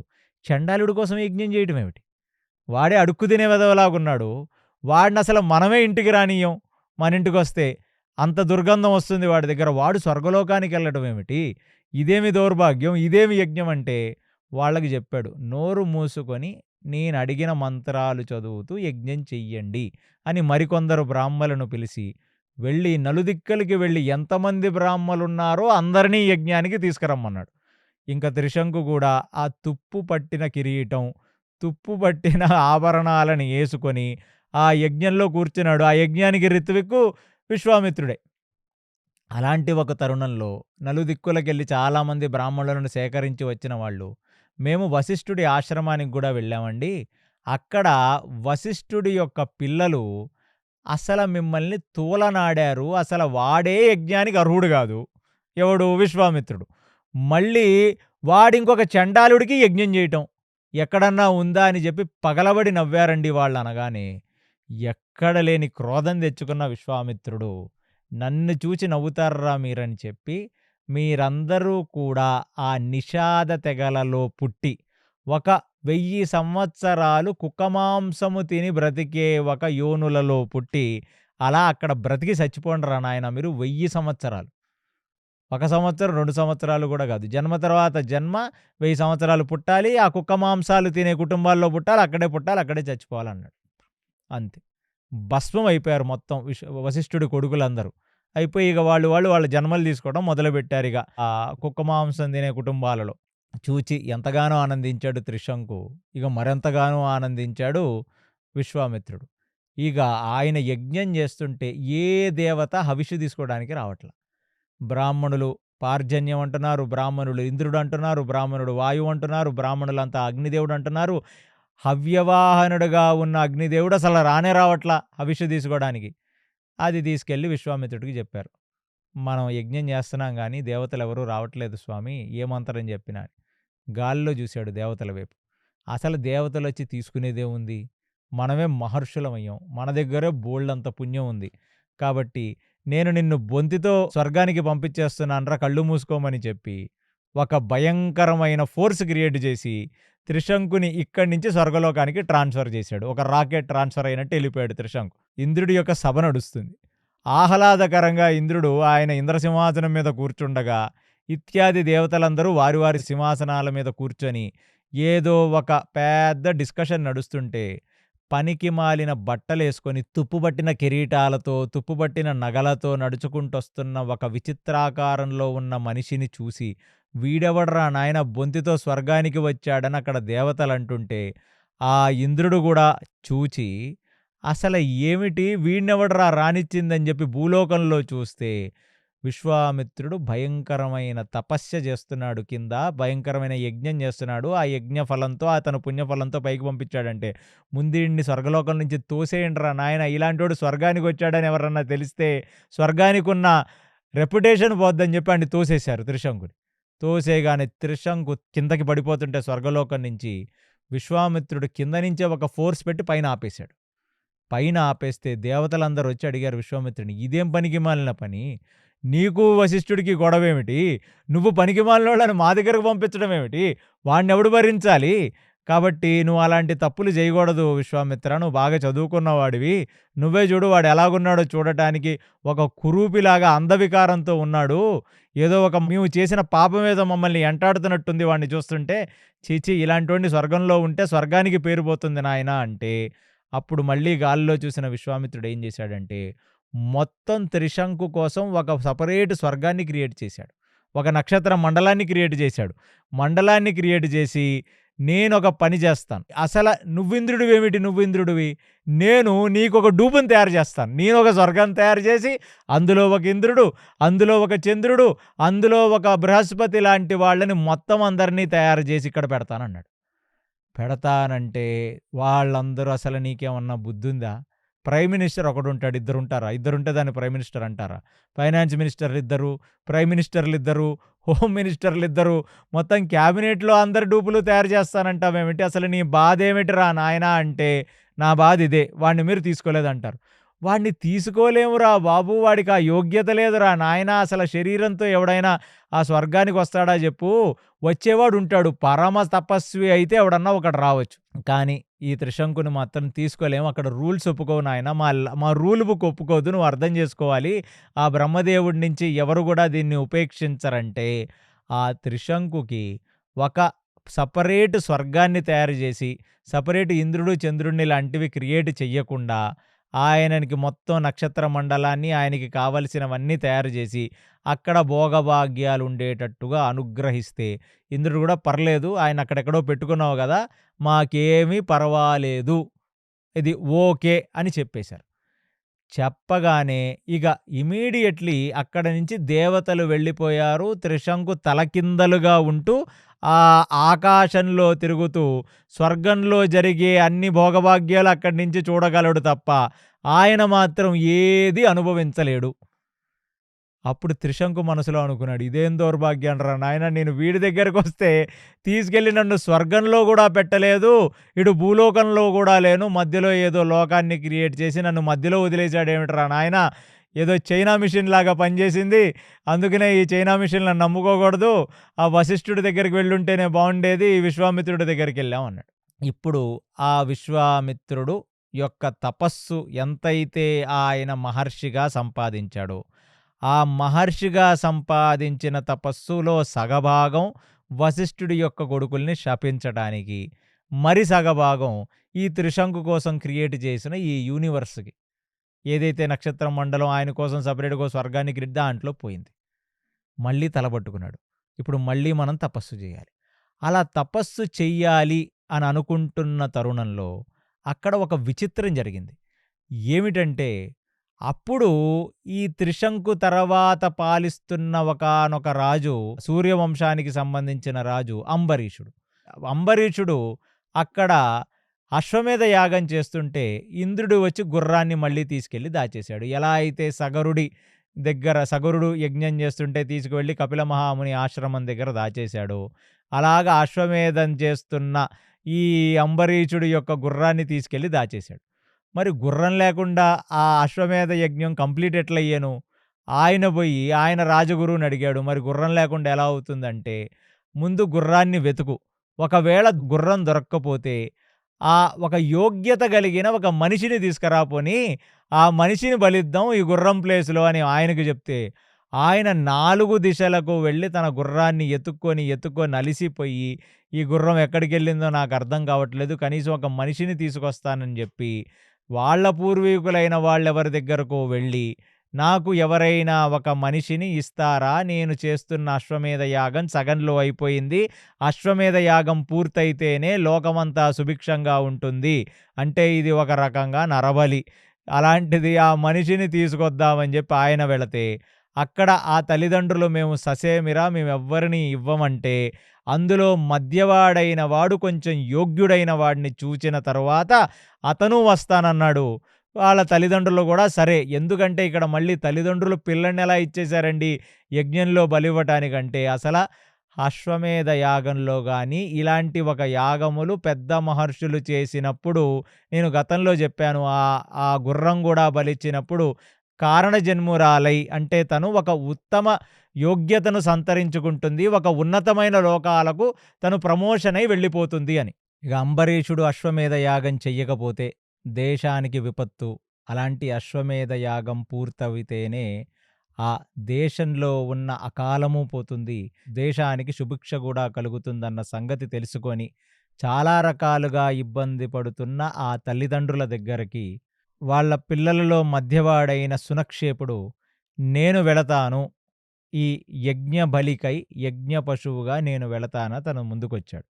ముందుకు వస్తే అంబరీషుడు గూడా ఆ గుర్రం లేకపోవటంతో ఇక ఆయనకి ఏమీ తోచక ఆ రాజ్యంలో ఎవరో ఒకళ్ళు తాముగా వాలంటీర్‌గా వస్తున్నారు కాబట్టి, ఆ తల్లిదండ్రుల అనుమతి తీసుకొని ఆ సునక్షేపుడిని యజ్ఞ బలిగా వాడదామని తీసుకుంటూ వెళుతుంటే, వారిద్దరూ కూడా విశ్వామిత్రుడికి తారసపడ్డారు. ఆ విశ్వామిత్రుడికి తారసపడితే, విశ్వామిత్రుడు ఆ సునక్షేపుడి ముఖంలో ఉన్న దిగులు చూచి, సునక్షేప ఏం జరిగిందో నాకు చెప్పవలసినది అంటే, ఇలా ఆ గుర్రం కనపడకపోవటం, ఆ అంబరీషుడు 4 దిక్కులా తిరిగి ఆ గుర్రాన్ని వెతకసాగటం, గుర్రం దొరకని పక్షాన ఎవరైనా ఒక మనిషి ఆ గుర్రం ప్లేసులో ఉండి ఆ యజ్ఞాన్ని పూర్తి చెయ్యాలి కాబట్టి నేను వెళుతున్నానని బాధగా చెప్తుండటం విని, విశ్వామిత్రుడు తన కొడుకులను పిలిచి 100 మంది కొడుకులు విశ్వామిత్రుడికి. తన కొడుకులను పిలిచి, ఈ సునిక్షేపను పంపించటం ఇష్టం లేదు నాకు. కాబట్టి మీలో ఎవరైనా ఒకళ్ళు వెళ్ళి ఖచ్చితంగా ఆ యజ్ఞ పశువుగా మారి రాజుగారు చేస్తున్న యజ్ఞాన్ని పూర్తి చెయ్యవలసినది అని ఆదేశించాడు విశ్వామిత్రుడు. విశ్వామిత్రుడు ఆదేశించిన మరుక్షణం కొడుకులలో 2 వర్గాలుగా విడిపోయి, ఒక 50 మంది అసలు నీకేమన్నా బుర్రుందా నాన్న? వాడెవడో వెళుతున్నాడు గదా! వాడి కోసం వెళ్లి మేము మా ప్రాణాలు ఇవ్వటం ఏమిటి? అది నువ్వు మమ్మల్ని ఆదేశించటం ఏమిటి? ఇలాంటి ఒక యజ్ఞం పూర్తయితే దేశానికి సుభిక్ష కాబట్టి వాడెవడో వెళుతున్నాడు వాలంటీర్‌లీ. వాడు ఆ యజ్ఞ పశువుగా మారి యజ్ఞంలో బలైపోతే వాడికి ఊర్ధ్వలోకాలు ఖచ్చితంగా వస్తాయి. అదంతా బానే ఉంది. ఎళ్ళేవాడిని ఎళ్ళనివ్వకుండా నీ అజమాయిషీ ఏమిటి? మేమెందుకెళ్ళాలో ఒక్క కారణం చెప్పమని అడిగారు. అలా కొడుకుల చేత అధిక్షేపింపబడ్డ ఆ విశ్వామిత్రుడు కన్నెర్ర జేసి, ఏ గతైతే వశిష్ఠుడు పిల్లలకు పట్టిందో అలాంటి గతే మీకు పట్టుగాక అని శపించేశాడు తన సొంత కొడుకుల్ని. అంటే విశ్వామిత్రుడు ఎంత అహంకారంలో ఉంటున్నాడో ఈ కథ మనకు చెప్తుంది. ఈ కథంతా ఎందుకు చెప్తున్నాడో నేను చివరాఖరికి చెప్తాను మీకు.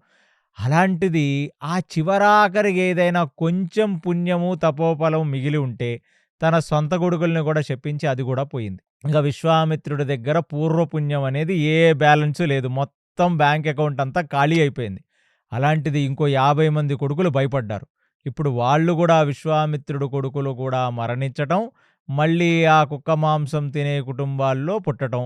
అది 1000 జన్మలు పుట్టాలి. అది ఆయన శాపం. అలా మిగతా 50 మంది కొడుకులు ఏమీ మాట్లాడలేక తల కింద పెట్టుకొని వాళ్ళు భయంతో చూస్తుంటుంటే, ఛీ! అసలు ఈ కొడుకులలో ముందు అంత రాజసం లేదు. ఒకళ్ళ కోసం త్యాగం చేసే బుద్ధి లేదని ఆ సునిక్షేపుణ్ణి పిలిచి, నాయనా నీకు 2 అద్భుతమైన వరాలిస్తాను. ఎప్పుడైతే ఆ అశ్వమేధ యాగంలో పూర్ణాహుతి పూర్తవుతుంటుందో, అప్పుడు ఆ యజ్ఞ పశువుని బలిస్తారు. గుర్రాన్ని. అలాంటి టైంలో నిన్నిస్తారు. కాబట్టి నువ్వు ఆ యజ్ఞం జరుగుతుండగా ఈ 2 మంత్రాలని నువ్వు ఉపాసిస్తే అక్కడికి ఇంద్రుడు వచ్చినా నీ ప్రాణం పోదు. ఇంద్రుడు వస్తాడు. ఇంద్రుడికి చాలా ప్రీతిపాత్రుడివవుతావు నువ్వు. ఇంద్రుడు నిన్ను మెచ్చుకోవటమే కాకుండా ఇంద్రుడు నీకెన్నో వరాలిస్తాడని చెప్తే, ఈ సునిక్షేపుడు కూడా ధైర్యంగా ఇప్పుడు విశ్వామిత్రుడి యొక్క అనుగ్రహం చేత అంబరీషుడు వెంట వెళతాడు. అంబరీషుడు చేస్తున్న అశ్వమేధ యాగం పూర్తయినప్పుడు ఆ సునిక్షేపుడు కూడా ఈ 2 మంత్రాలని ఉపాసన చేయటం వల్ల ఇంద్రుడు వచ్చి ఆ అశ్వమేధ యజ్ఞానికి గల ఫలితాన్ని ఆయన ఇచ్చి, ఆ సునిక్షేపుడిని కూడా ఆయురారోగ్యాలతో వర్ధిల్లమని దీవిస్తే, అప్పుడు సునిక్షేపుడు మళ్ళీ వచ్చి విశ్వామిత్రుడికి పెద్ద కొడుకుగా మారతాడు. ఆ మిగతా 50 మంది చచ్చిపోయారు. ఇంకో 50 మంది మిగిలారు. వాళ్ళందరూ కూడా ఇతన్ని వాళ్ళ అన్నగా భావిస్తారు. ఇది విశ్వామిత్రుడి యొక్క దౌర్భాగ్యపు కథ. ఇంత అహంకారములతో ఆయన చెయ్యని తప్పులు లేవు. శపించరాని శాపాలన్నీ చేసి, ఆ మనసు ఎప్పుడూ గూడా నెమ్మద పడకుండా చిత్ర విచిత్రంగా బ్రతుకుతున్న రోజులవి. ఇక అన్ని రకాల పుణ్యాలు క్షీణమైపోయాయని ఫ్రెష్‌గా మళ్ళీ ఆయన తన యొక్క తపోసాధన మొదలుపెట్టాడు. ఈసారి దక్షిణ దిక్కుకు వెళ్ళి ఆయన భయంకరమైన తపస్సు చేస్తూ కొన్ని వందల సంవత్సరాలు తపస్సులో గడిపేస్తుంటే, ఇక ఇంద్రుడికొక ఆలోచనొచ్చింది. ఇదేమి పనిరా నాయనా! ఒకసారి రాజర్షి చేశాం, ఒకసారి మహర్షి చేశాం. ఎన్ని పనులు చేసినా విశ్వామిత్రుడి గుండెయితే మాడట్లా. మళ్ళీ ఆయన ఈ సాధనకు అభిమాన దేవత. ఆయనకి అర్థమైంది ఇతని యొక్క గర్వం భంగం కావాలి. ఈ గర్వము ప్లస్ ఆ వశిష్ఠుడంటే మాశ్చర్యం. దాంతో పాటు సాధన చేస్తూనే ఉన్నాడు. తపోసాధనలో ఆయనకి రావాల్సిన పుణ్యం వస్తుంది. దాంతో త్రిశంకు లాంటి వాళ్ళని పంపించడం, పనికిమాలిన పనులు చేయటం, పనికిమాలిన శాపాలివ్వటం. ఇదంతా గాదు. విశ్వామిత్రుడి యందు క్రోధం ఉంది. విశ్వామిత్రుడిలో ఇంకా ఏమేమి కామ, క్రోధ, లోభ, మోహ, మదమాశ్చర్యాలనే షడ్వర్గములలో క్రోధం ఎలాగో ఉంది. ఇంకా మిగతా ఏమున్నాయో విశ్వామిత్రుడికే చూపిద్దామని పైన ఉన్న మేనకను పంపించాడు. ఎప్పుడైతే విశ్వామిత్రుడు తపస్సు చేసుకుంటున్నాడో మేనక అక్కడికి వచ్చింది. మేనక యొక్క శరీర సౌందర్యం నుంచి వస్తున్న సువాసనలకే విశ్వామిత్రుడు ఆ తపోసాధన నుంచి బయటికొచ్చేశాడు. అంటే ఆయన తపము నుంచి బయటికొచ్చేశాడు అంత సుగంధం వచ్చేసరికి. ఒక్కసారిగా కళ్ళు తెరిచి చూస్తే, ఆ మేనకను చూచి పూర్తిగా కామలోలుడై ఎందుకు సాధన మొదలుపెట్టాను అనే సంగతి కూడా మరిచి మేనకతో 10 సంవత్సరాలు కాపురం చేశాడంట విశ్వామిత్రుడు. ఇలా ఉంటది. ఎంత తపస్సు చేస్తే మాత్రం కామక్రోధ లోభమోహ మదమాశ్చర్యాల్ని ఎలా జయించేది. అందుకనే సరైన సాధన చెయ్యాలి. సరైన గురువుని తీసుకొని సాధన చెయ్యాలి. సరైన మంత్రానుష్ఠానం చెయ్యాలి. అలాంటిది మేనకతో 10 సంవత్సరాలు ఆయన సంసారము చేస్తున్న క్షణాలలో నేనెవరిని, నేను ఏం రాజుని, నేను నా భార్యా పిల్లల్ని వదిలేసి నేను బ్రహ్మర్షవుదామన్న వచ్చానన్న సంగతి కూడా మరిచిపోయి పూర్తిగా భ్రమలోకి వెళ్ళిపోయాడు. పూర్తి మాయలోకి వెళ్ళిపోయాడు. అలా 10 సంవత్సరాల తర్వాత ఎప్పుడైతే ఇంద్రియ సుఖమునందు ఇంద్రియ చపలత్వం వచ్చిందో, అంటే ఇక ఆ టేస్ట్ మొత్తం పోయిందో ఆయనకి, అప్పుడు ఆయనకి ఆలోచనొస్తే, ఛీ! ఇదా నా బ్రతుకు, నేనసలు ఎందుకొచ్చాను, నా భార్యా పిల్లల్ని వదులుకొని నేను రాజ్య సన్యాసం చేసి అడవులకొచ్చి సాధన చేద్దామని అనుకుంటే, కేవలం ఒక స్త్రీ శరీరానికి నేను పడిపోయానే అని కోపంగా మేనక వైపు చూస్తే, ఆ మేనక వచ్చి నేనేం తప్పు చేశానండి బాబు, నేనేదో అరణ్యంలో సంచరించుకుందామనొస్తే నీ మానాన నువ్వు కళ్ళు తెరిచావు, నీ మాన నా దగ్గరకొచ్చావు, నువ్వంటే ఇష్టమని చెప్పావు, నాతో సంసారం చేశావు, అందులో నన్నేమిటి నువ్వు నా మీద కోపపడతావేమిటి, నిన్నొచ్చి ప్రేరేపించినట్టని మేనకంది. ఇక గాలిలో చూశాడు. అతనికి అర్థమైంది ఇంద్రుడు పరీక్ష పెట్టాడు అని. ఆయన ఇక నా యందే దోషం ఉంది, నా కామం నా కంట్రోల్‌లో లేదు, నా క్రోధం నా కంట్రోల్‌లో లేదు, ఇక నువ్వు మాత్రం ఏం చేస్తావమ్మా అని చెప్పి ఆ మేనకను పంపించేస్తే, ఇక ఆమె శకుంతలకు అక్కడ జన్మనిచ్చింది. అక్కడి నుంచి వెళ్ళిపోయింది. అది తర్వాత సంగతి. కానీ ఆ విశ్వామిత్రుడు ఇక పూర్తిగా ప్రాయశ్చిత్త ధోరణిలో పడ్డాడు. ఆయనకి అర్థమైపోయింది నేను పరమ అహంకారిని, పరమ రాజసికుణ్ణి. నాయందు కామక్రోధ లోభ మోహ మదమాశ్చర్యాలు శివతాండవం చేస్తున్నాయి. అందులోను పడగల విప్పిన పాములలాగా నాయందు చేరి విషం కక్కి నన్నే నాశనం చేస్తున్నాయి.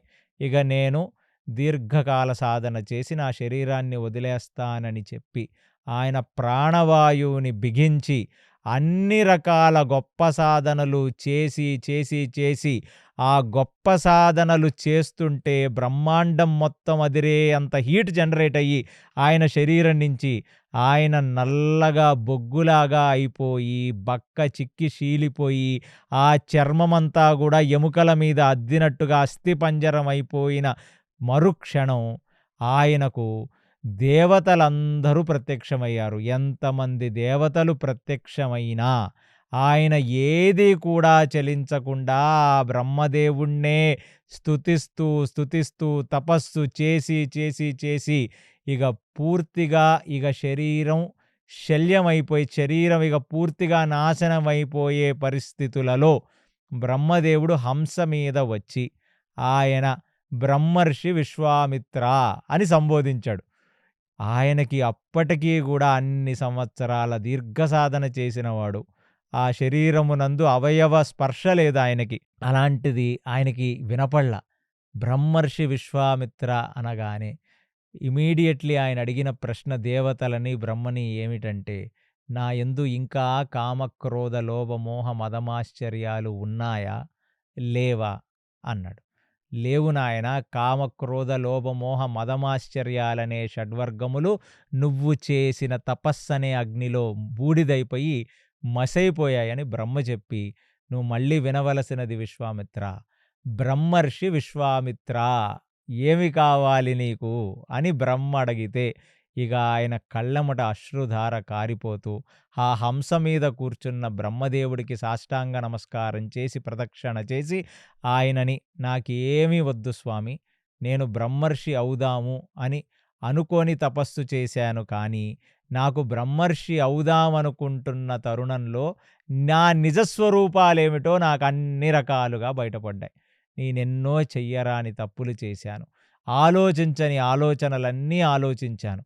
కాబట్టి ఇక నాకు దేహము మీద కానీ పొజిషన్ మీద కానీ ఎటువంటి ఆసక్తి లేదు బ్రహ్మ అని చెప్పగానే అప్పుడు ఆయనకి గుర్తొచ్చింది వశిష్ఠుడు.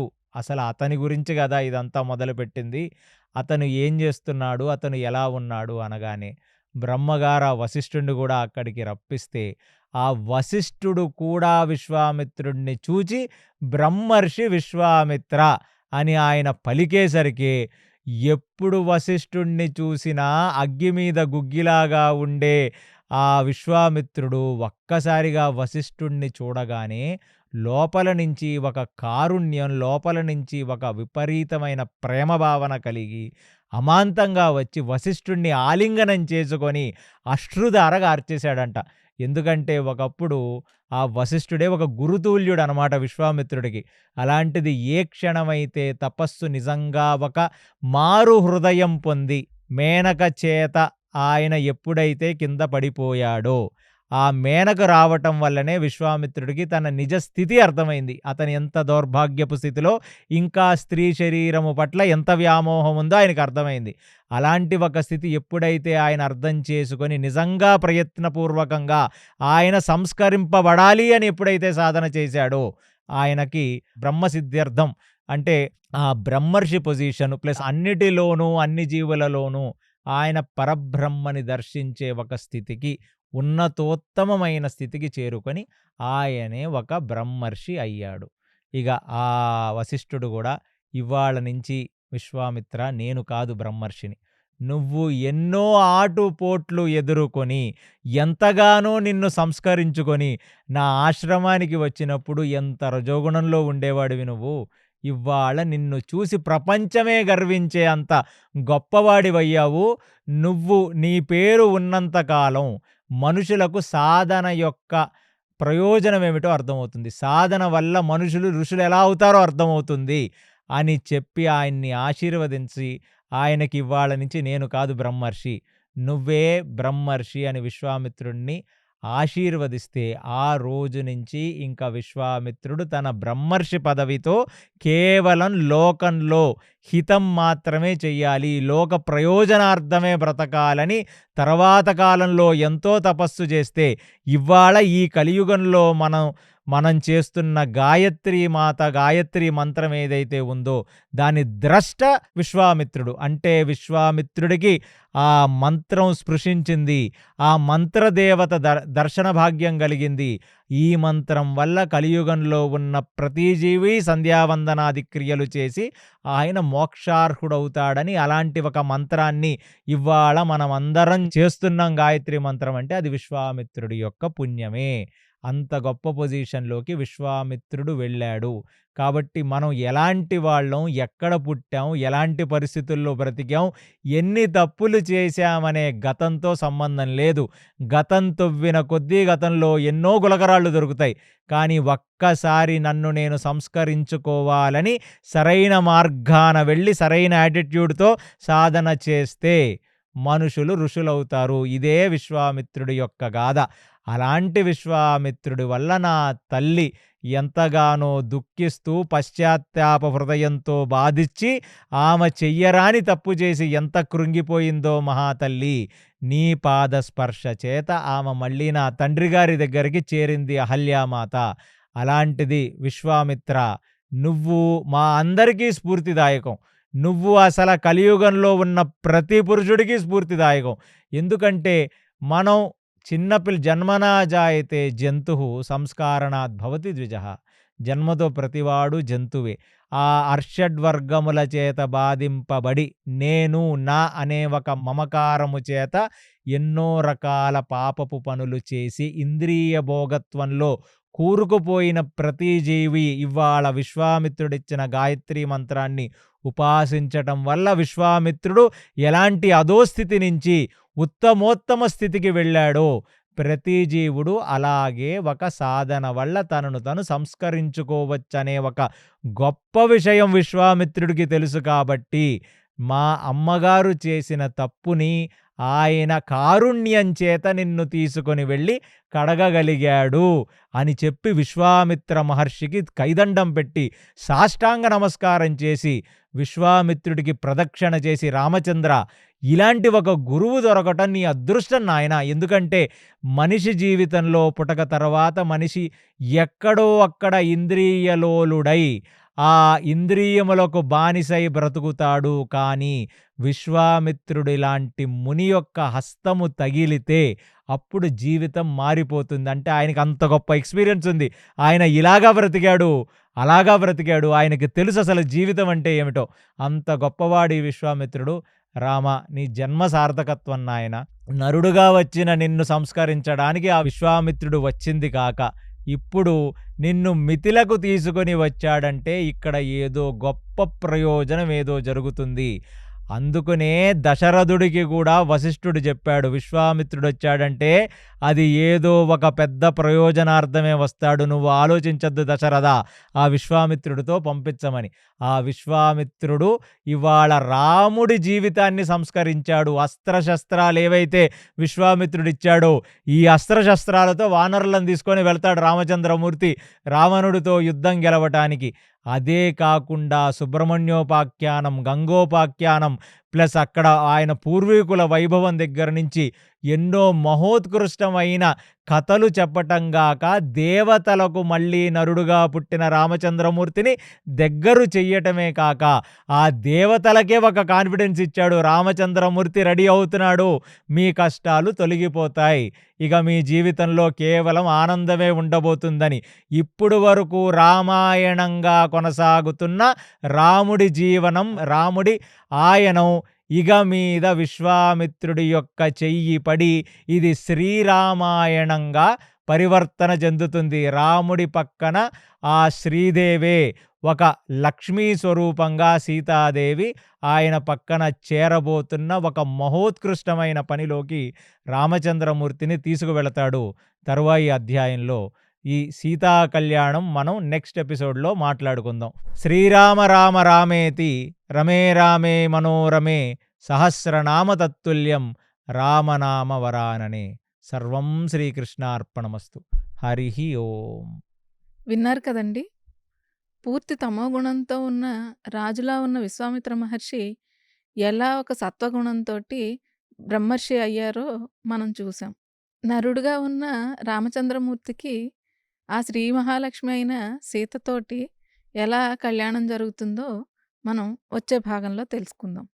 అంతవరకు చూస్తూనే ఉండండి కేసీ టాక్స్ తెలుగు. హరే కృష్ణ.